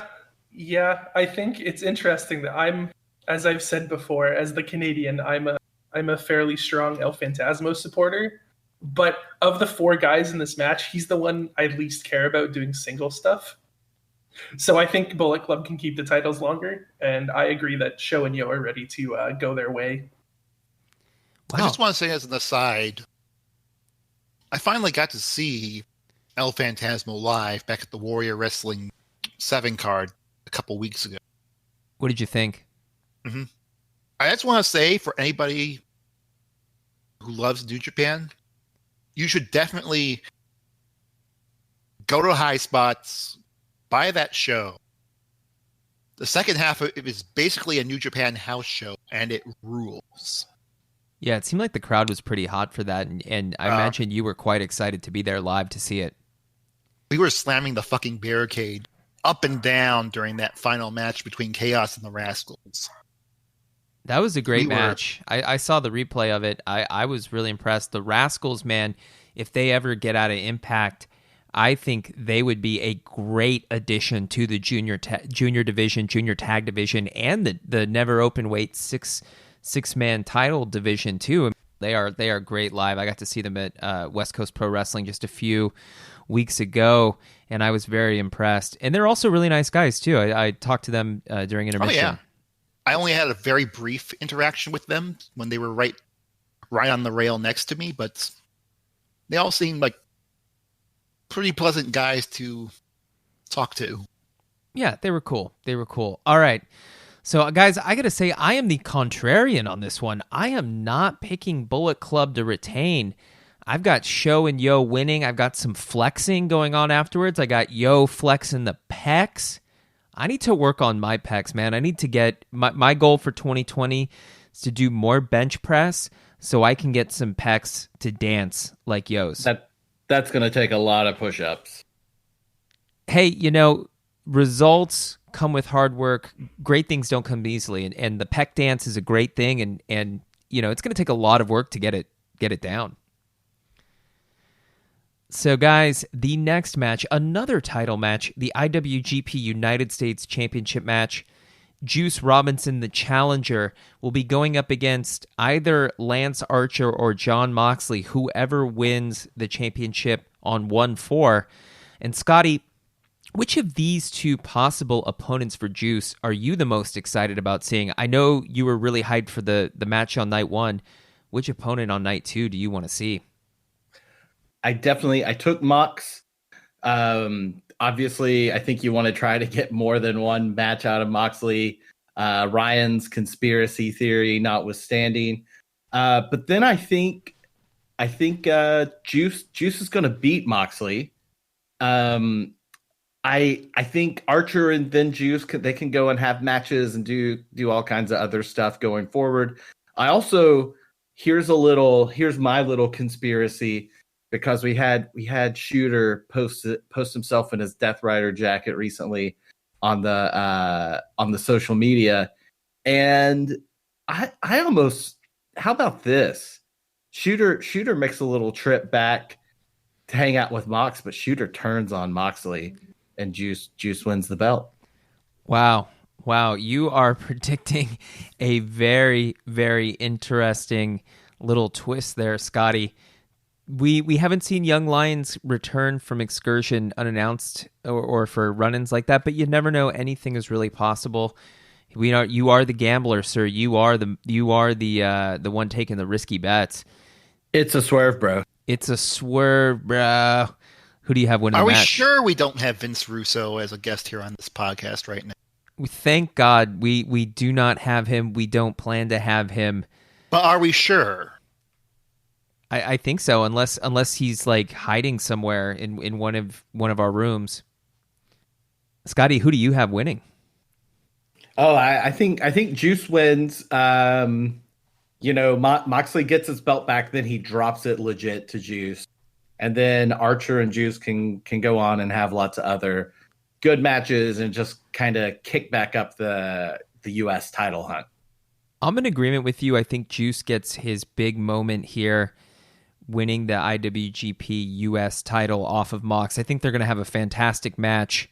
That's my pick. I'm in agreement. Rudo, Ryan, who do you think is going to win this? So as we talked about earlier, I have Archer going over Mox on night 1.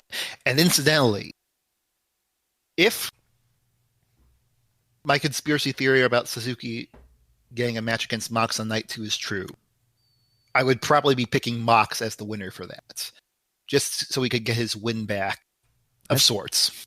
Wow. That way he's going like a 50-50 even split for 2 Wrestle Kingdom nights. 50-50 booking. Yeah, that Gato is a bit of a conservative booker, so we could see that happen. So that's my pick for that match. But as for this match right here, so my projected match, of course, is Archer versus Juice. I think, so here's the thing. I don't think we're getting Juice 2 belts coming out of the Dome season. Juicy 2 belts. Yeah, well, we've got Mr. Juicy on commentary, Gambino. so I can't really call Juice juicy. So you're not going with your Illinois boy to come out dripping in gold. I think Juice is leaving this weekend with a belt.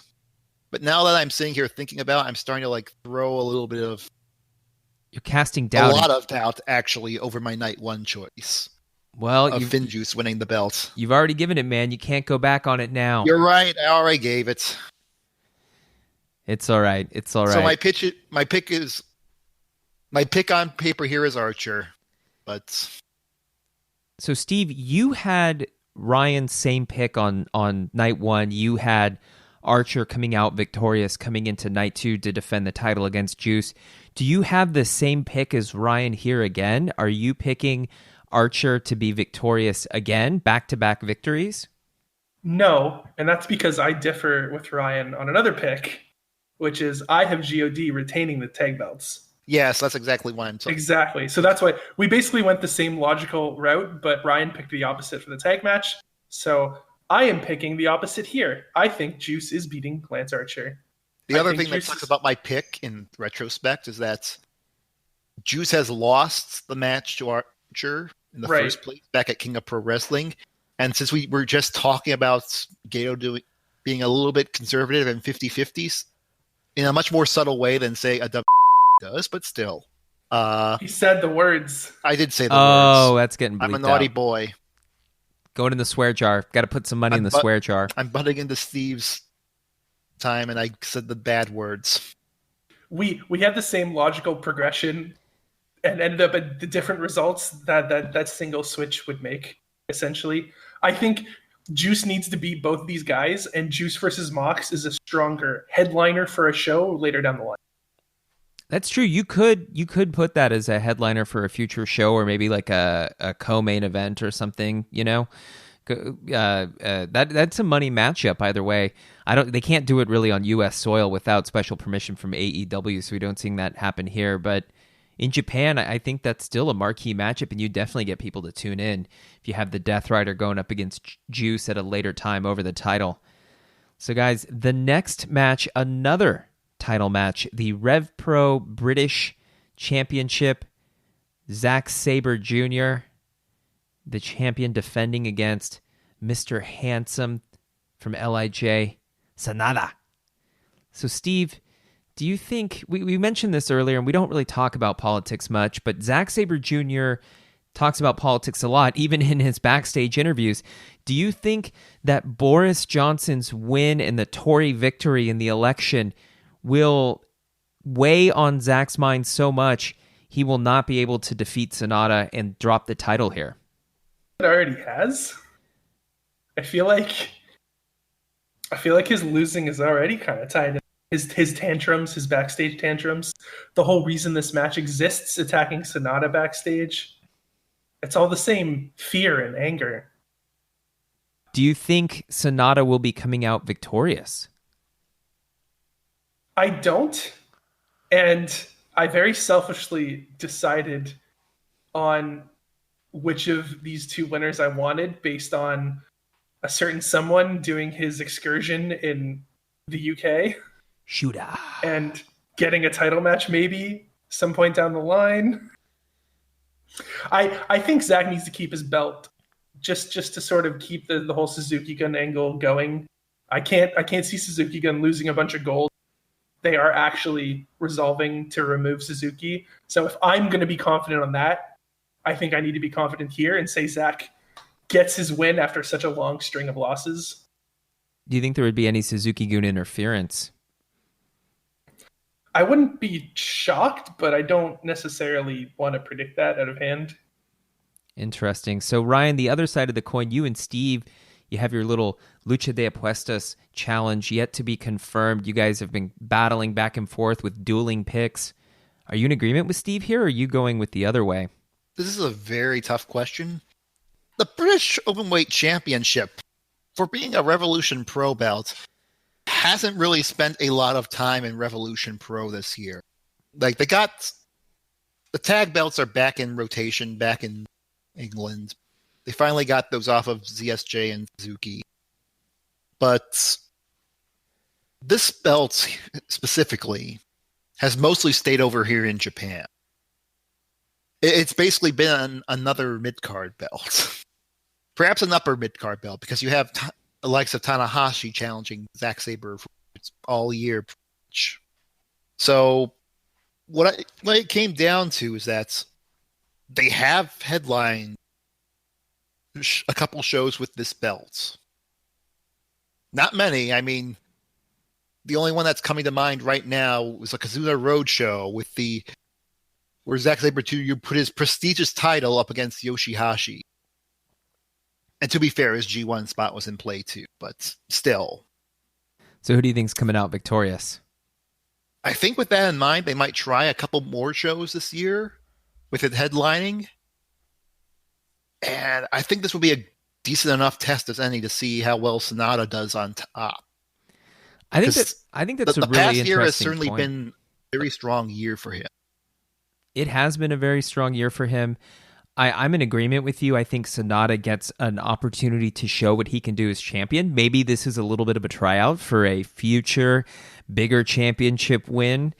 And I'm in agreement with you. I've got the handsome man Sonata taking out Zack Sabre Jr., winning the title, and we could definitely see him using that title later on for some big opportunity singles matches, and especially after Sonata coming up short so much against Okada throughout 2019, you have to think that they need to give him a little bit of gold to put some boost back in his step, to give him a little more shine as he has come up short repeatedly and has been the target of criticism from some New Japan fans who are not happy. So maybe this is Sonata's opportunity to prove the haters wrong, to prove the doubters, to get a little title run and get some shine back on his reign. I've got Sonata winning. Scotty, are you in agreement with Ryan and I? Do you think Sonata is going to be coming out of there with some gold? So I love Sonata. I love what he's done this past year, but no way. ZHJ is going to tie him up into little knots and remind Sonata that he is not British enough to be the British Openweight champion. There you go. Now, see, that's interesting. You imply that Sonata is not British enough. So does that make Tanahashi British? I mean, maybe. Yeah, Tanahashi, but he's not the champ now. And now that Breck Boris has been elected again, they're going to be even stricter. Wow. Bringing the Brexit angle into it. All right, guys. I don't think ZSJ would approve. ZSJ might he not doesn't. approve. You know what? He doesn't have a choice. That's true. The British people have spoken. So, guys, the next match on the card, one of the matches I'm pretty stoked about. This is one of my favorite feuds through all of 2019. This is the IWGP Never Openweight Championship. Kenta representing Bullet Club, the champion, defending his title against Hiroki Goto of Chaos in a continuation of the feud between Kenta and the LA Dojo and Shibata and by extension Goto. I really like this feud. I thought Kenta's turn and the whole fight with Sonata and that famous photo op with Kenta sitting on the fallen Shibata's chest, giving him the finger guns was really a cool picture. And guys, roundtable question here while we're on it. Which Bullet Club member do you want to see Shibata kick in the face? I don't want to see Shibata kick any Bullet Club member in the face. But I do think Kenta retains just because he's got the Bullet Club with him. We haven't really talked about many matches having much Bullet Club shenanigans, but I think this is the one. Steve, who do you want to see Shibata kick in the face in the Bullet Club, and who do you have winning this match?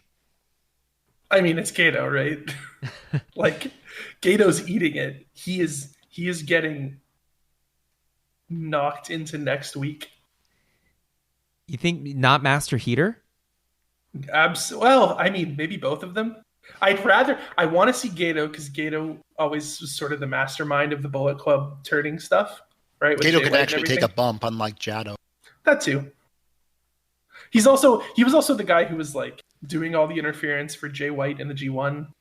So, but yeah, I'm with Scotty. I think Kenta is coming out as the champion, in particular because I think we all predicted that Jay White is losing his belt.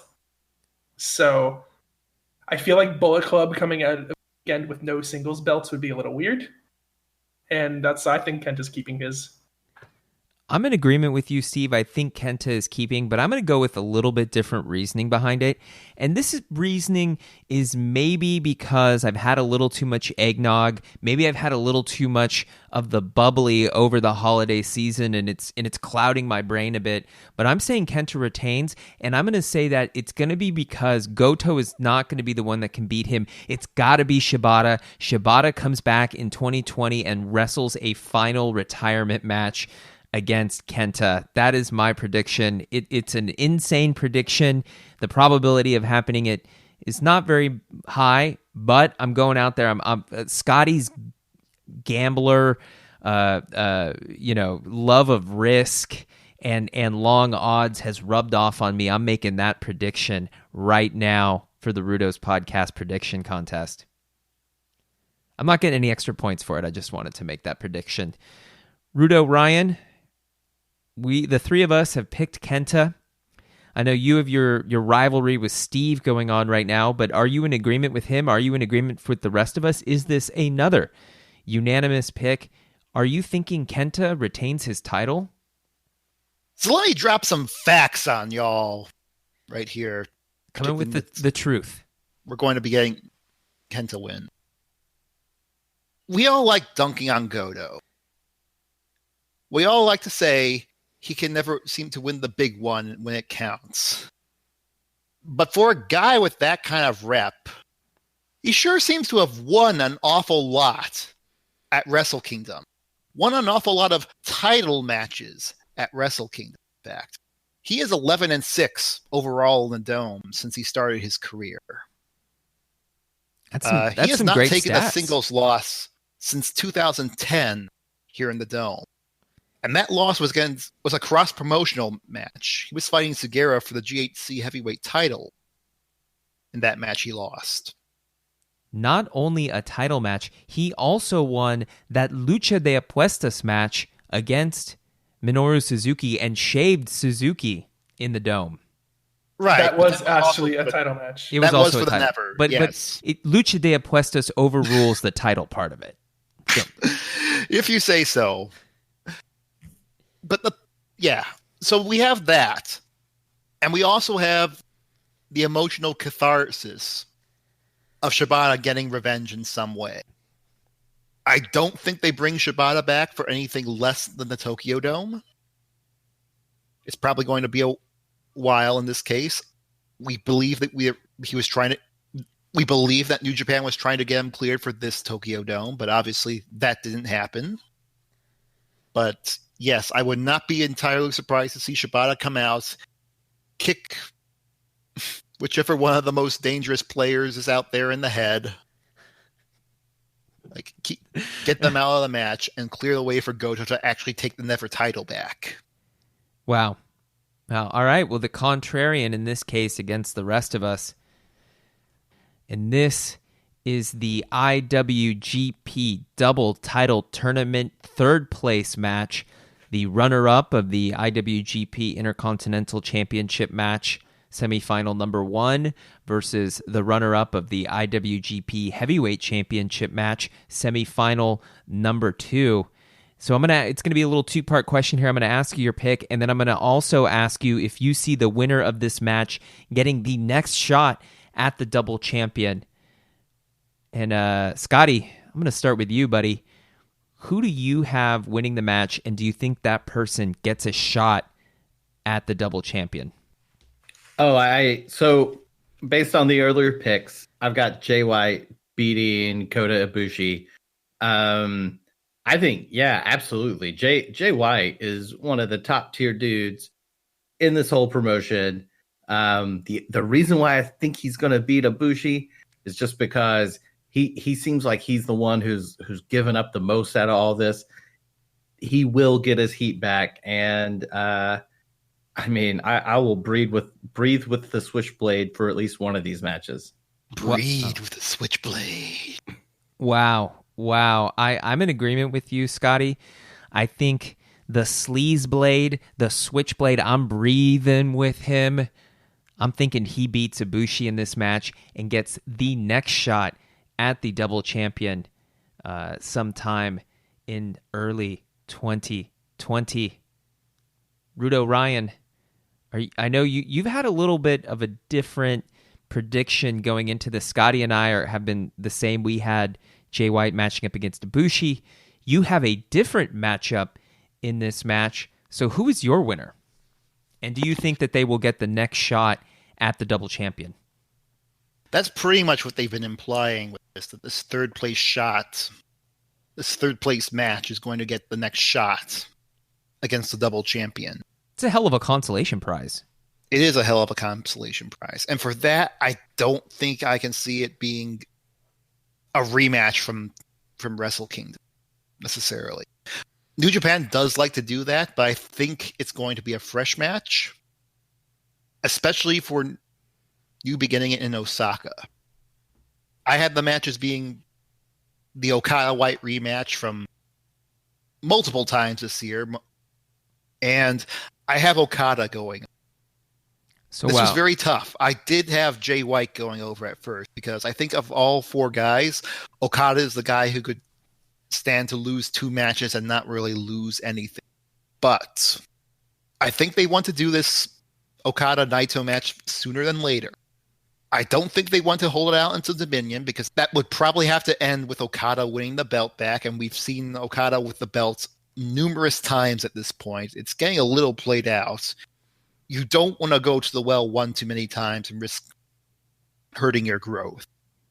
Yeah, I mean, you got to think that looking ahead to 2020, with all of the change that we've seen, they've got to be looking to freshen up the title picture a bit. I don't think Naito's necessarily holding on to the belt all that long in the first place. Like, I think he's dropped it by Dominion. I don't know to who, but I don't think he's going to have a super year-long spanning reign here. With that in mind, I'm thinking that New Beginning in Osaka Joe Hall is probably the best place for this match to happen. If it's going to happen during this run. If you're not going to do it at the Dome, of course. But so that is why I am picking Okada to beat Jay White here. There you go. That would be definitely a match that could draw some fans in Osaka Joe Hall, probably sell it out. I mean, the people are hyped for Naito Okada, and you could always keep that in your back pocket with some creative booking. It's very interesting. There are so many different possibilities and permutations for the double title tournament. I mean, it is something so different from what New Japan has previously done, but it opens the doors up to a number of possibilities. That's what makes it so interesting. That's what makes it so great, and why we've spent so much time talking about it over the past few months as they have confirmed it. And while we're talking about it, let's continue to talk about it. Steve, amigo, you're competing here against Rudo Ryan, possibly both of you putting your hair on the line. Who do you have winning the match, and do you have that winner getting the next shot at the double champion? So I had Jay White penciled in until about 10 seconds ago. Obviously, Ryan and I picked different in terms of what this match is going to be. I aligned with you, Jay, and Scotty. I think this match is going to be Jay White versus Kota Ibushi. And originally, I thought Jay White losing twice this weekend would knock him down a little too much because he's the newest top of the card guy. But then I thought more about it, and I was like, that feels like the reason they would have him lose twice. And as I've mentioned a few times, there is numerous opportunities in the coming year for him to get that spot back. So I think Kota Ibushi is going to win this match over Jay White, and I think he's going to get his Naito Ibushi rematch. You know, if you're talking about the things New Japan tends to do, I feel like having the Naito Ibushi match again this year, like sometime soon, just sort of lines up with what I expect from them in terms of feuds. And you can do it for the other title, so it's not just another IC title match. But I think that improves it somewhat and makes it a little more interesting and a little spicier. And especially if Ibushi goes beast mode and kills Jay White this match. We do love it spicy here at the Rudos podcast. That is a very, very interesting take, Steve. I like that. And now that you kind of mention it, when I think about Naito Ibushi, well, number one, I'm terrified of the neck bumps of Naito Ibushi, and it scares me a bit. But you could run back Naito Okada, or you can run Naito Ibushi yet again, although, man, those neck bumps, I get a little chill down my spine just thinking Coward! Coward! Hey, man, I love Ibushi. He is a wonderful wrestling robot. I do sometimes worry about his lack of self-preservation, but that is a very, very interesting take on it, Steve. We can rebuild him. We can make him stronger. Exactly. There you go. Just put in a new spine in Robot Ibushi. He'll be okay. So, gentlemen, we have the next match, a very, very special match, not part of the double title tournament. That is Hiroshi Tanahashi, the ace, going up against the Painmaker, AEW World Champion Chris Jericho. Now, a very interesting distinction. The AEW title is not on the line, as we all know. But, as we've seen with the promos that have come out this week, Jericho has apparently cleared it with Tony Khan, according to the video he posted. And They're buddies. They're buddies. They're friends. And if Tanahashi is victorious, the Painmaker Chris Jericho will offer him a shot at the AEW title in this match, adding a fair bit of stakes to what was previously just kind of a little rivalry grudge match. So it's added a little bit of a different angle, a little more at stake here, gentlemen. And I'm going to start with you, Scotty. Would you like to see Tana get that shot at the AEW title in the United States? Well, you know how much I like steaks. I could eat steaks all the time, whether it's on cheesesteaks or tacos or steaks by themselves. So I'm all about this. I love it. It reminds me of how back in the old WCW days, and you know how I think AEW is doing a lot of WCW, NWA callbacks, because that's what Cody's into. You know, what was it back in 92 when Masahiro Chono beat Rick Rude for the to win the NWA title during a G1 of all things. I think this is just going to continue that. I want to see him get the title shot. I'm taking Tanahashi. You know, we can speculate how this could influence some TV deals maybe for New Japan in the future. If these two organizations want to really buck up to the evil empire, I think they're going to have to work together. And yeah, maybe this is just step one. Wow, a bold prediction. I'm just shooting it all out there. You're letting it all out, man. You are coming out guns a-blazing, and if you don't win either the signed shirt or the Goto photo, you will have gone down gloriously in flames, Scotty, with your predictions. That's how I live my life. That's the Rudo lifestyle, bro. Rudo Ryan, our other Rudo here, one of our other. Well, we're all Rudos, gentlemen. What am I saying? But are you? I'm the only one you put Rudo in front of. Yes, I mean you have that wonderful R alliteration, so we'll always call you Rudo Ryan. Mm-hmm. Still got to figure out that nickname for Steve. What do you have as the result of this match, Ryan? You sound like you're thinking. Are you having second thoughts? Are you having doubts on your pick?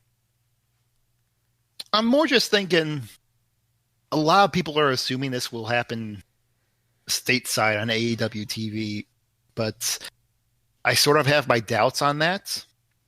I do have Tana getting the win over Jericho here, but again, we got Osaka Joe Hall coming.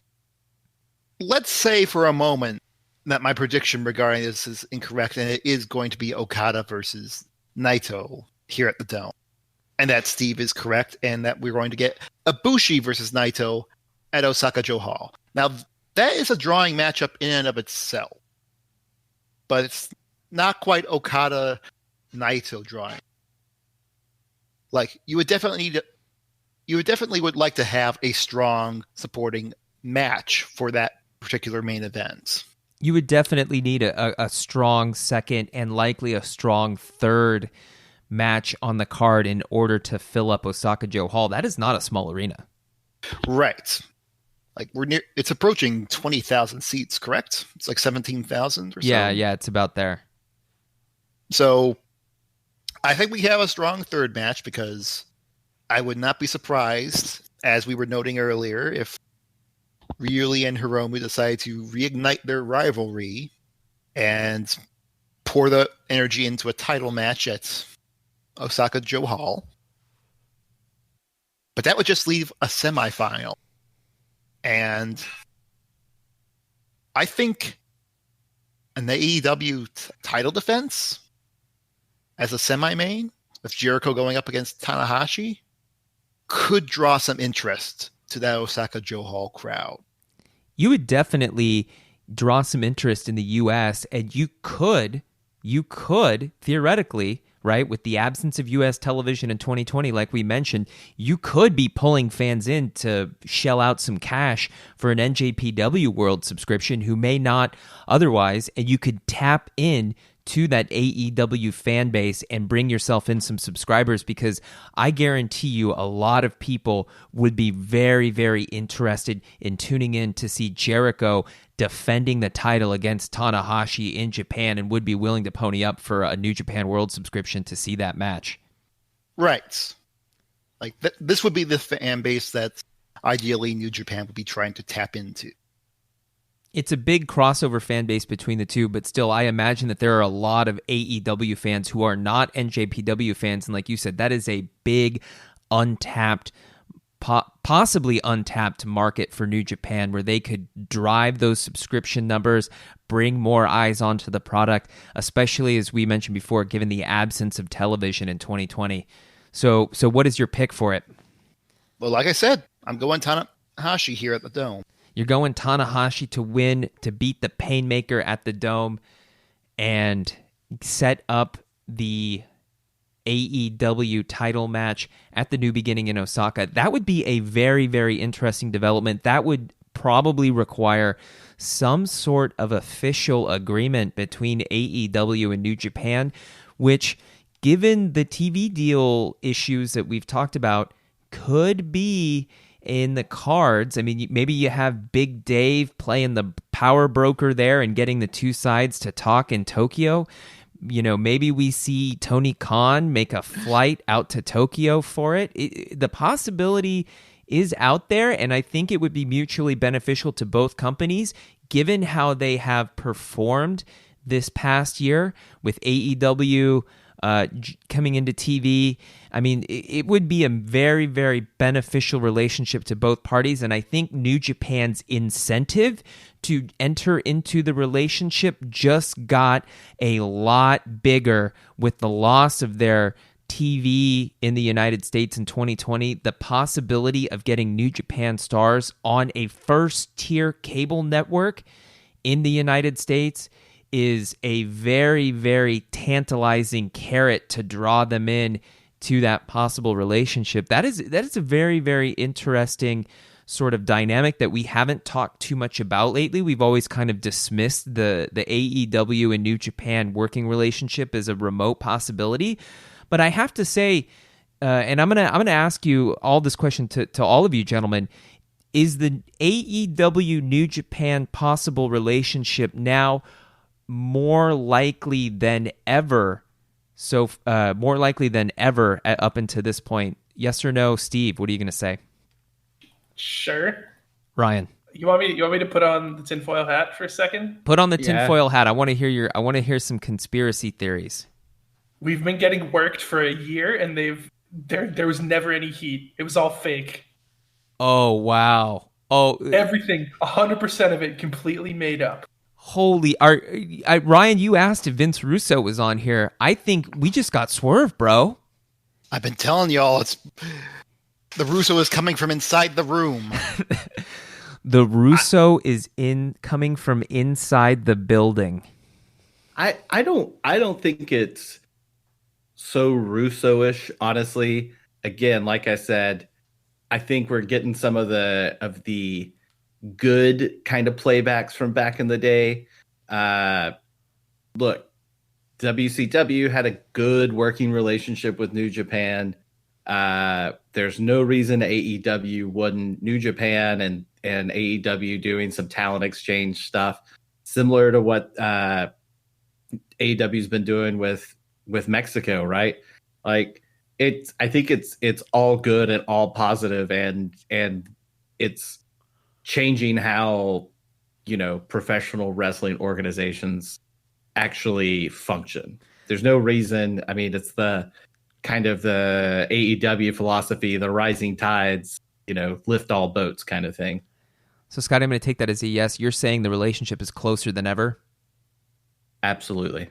Ryan, are you in agreement? Yes or no? I think there's obviously been a little bit of a thaw, but no, I have to be in complete disagreement with what everybody's been talking about so far. I don't think we're going to be seeing, say, the Young Bucks showing up on a New Japan card anytime soon. I don't think we're going to be seeing, not even necessarily a Tanahashi, but like an Ishii or a Juice level guy showing up on AEW TV. Like, I think there is still a fairly significant disconnect, especially with New Japan starting up New Japan in America. New Japan of America. I'm sorry. Let me get the fucking title right. It's all right. It's all right. But yes, it's very obvious there's a bit of a thaw in relationships. I think we're still going to likely see Mox and Jericho get used in New Japan going forward. One could argue that Jericho might not have too much left to do in New Japan, and I would probably agree with that. But again, Mox, his run still has plenty of legs. As I alluded to earlier, there are definite rumors forming that he's going to have a much heavier schedule in New Japan this coming year. No.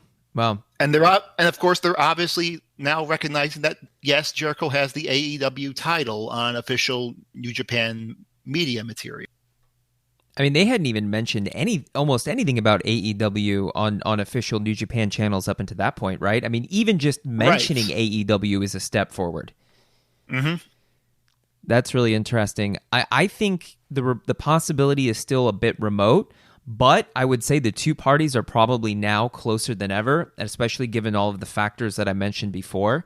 I would not be surprised to see maybe a small scale sort of testing the waters type of exchange with New Japan and AEW, much to the chagrin of Ring of Honor. But I mean, you also have to think about the other downstream impacts of the political game with AEW being associated with AAA.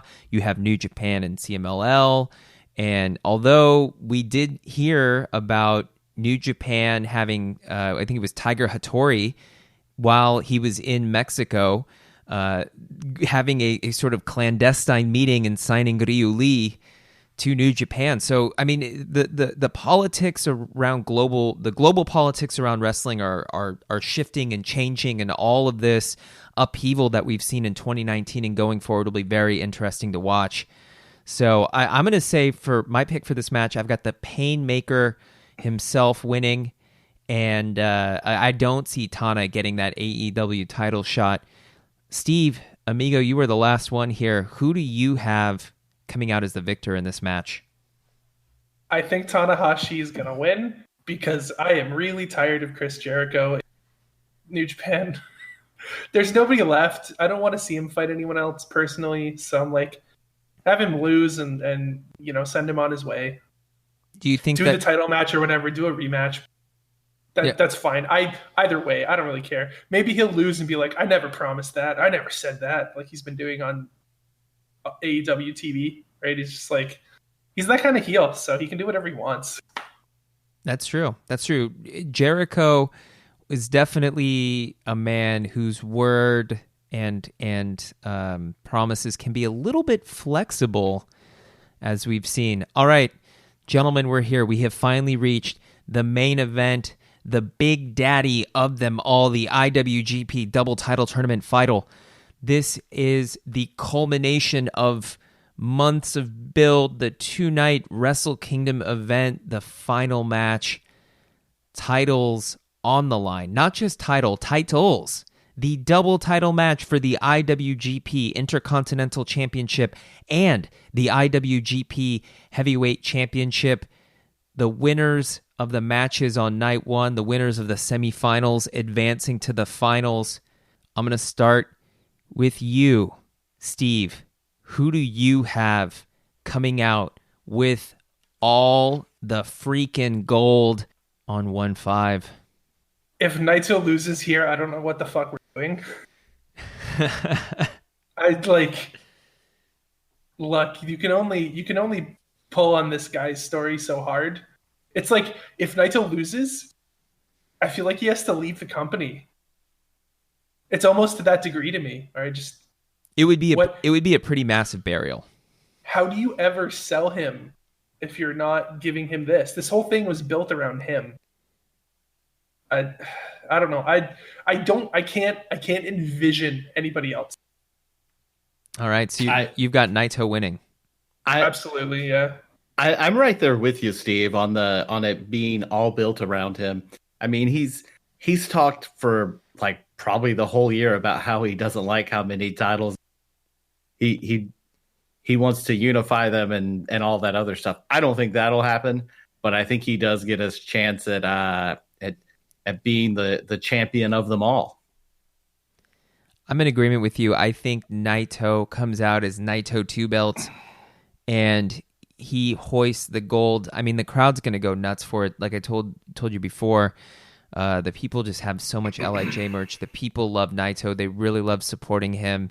And especially after the Wrestle Kingdom loss to Okada left a bitter taste in some people's mouths, I think the double title win would go a long way towards alleviating that, towards cementing Naito's legacy. And you have to think the guy has been a loyal company man. The people say that he although he has that kind of bad boy, rudo, ingobernable image, he's actually probably one of the biggest company loyalists out of all of the wrestlers there. You got to think they have to reward him for what he's put his body through, the matches that he's done, the merch that he's moved. This has to be the reward for all of that work. I'm in agreement. I think Naito is coming out of here with 2 belts. And so finally, Ryan, are you going to go contrarian here from Steve and the rest of us, or is this going to be unanimous? We were all saying Naito was a lock to win 2018, weren't we? I think a lot of people thought that. Yeah, I think a lot of people were saying the same things that we're saying now. But as Naito said back then, the goal was to be in the Tokyo Dome main event. Now the goal is to actually win in the Tokyo Dome main event. And I mean, if Naito loses here, that is probably completely the end of his story as a New Japan main eventer. Yeah, I mean they would have to bust him down to the mid card at this point. If they lost him here, it would be a huge blow to his credibility in the eyes of the crowd. Yes. Far more so than what happened in 2018. In retrospect, he was completely fine losing that match, even if the crowd isn't necessarily chanting Naito as long as they used to for his entrance. They're still buying the merch. They're still buying his merch. It's still flying off the shelves. But yeah, you're right. I think the double whammy, the double punch in the gut would be too much, and it would just crush him crush him as a main eventer. I mean, you'd have to probably even take him out as faction leader of LIJ at that point, right? For a loss. Yes, I do believe so. Yes. So you think Naito's coming out victorious? I do think Naito's coming out victorious, whether that be against Ibushi or Okada.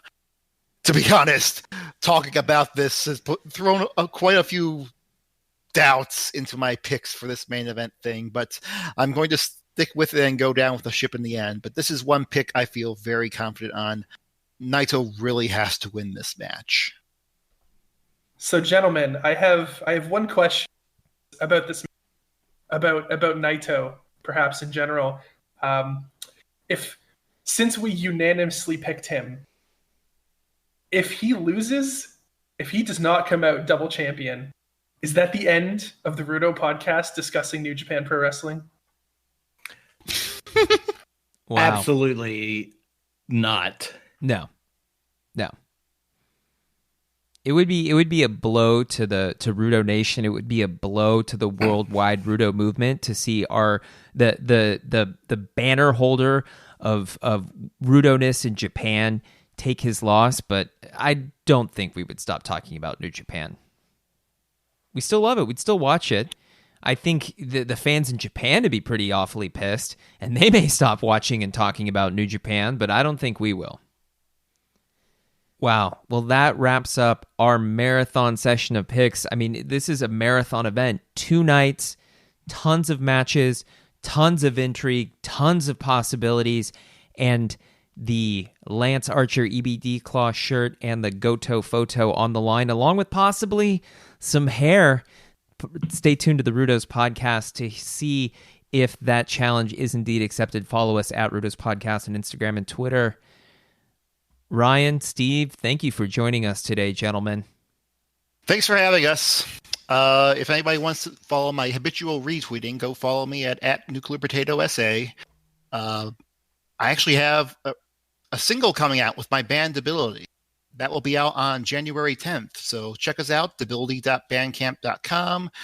We're also on Spotify, Apple Music, any other place where you get your usual digital downloads. All places where fine digital downloads are sold. Don't follow me on Twitter. I don't do that. But yeah, thanks for having me. This is the fun part of my week. Scotty, sir, thank you so much for joining us. Did you get a belt for Christmas, by the way? Nope. I did get my own little bit of the bug. So Jay, the new year will be coming soon. I'm going to be popping a little bit of the bubbly to ring in the Happy New Year. I will also be going to the Defy show here in Seattle on Friday night, which I'm looking forward to. Nice. You'll have to give us a live report from that, man. Absolutely. That'll be the kickoff of my long pro wrestling weekend. And, we'll talk soon, right? We gotta do a little tasty note comparison of the bubbly and get ready for a lot of pro wrestling. Yes, it is going to be a long marathon weekend of wrestling. We've talked about a marathon today. We did a marathon. We did a lot of time here talking about our picks and predictions. It has been a blast. Rudo Nation, thank you for joining us. Check out WrestleKingdom both nights. New Japan World, the only place you can see New Japan now going into 2020.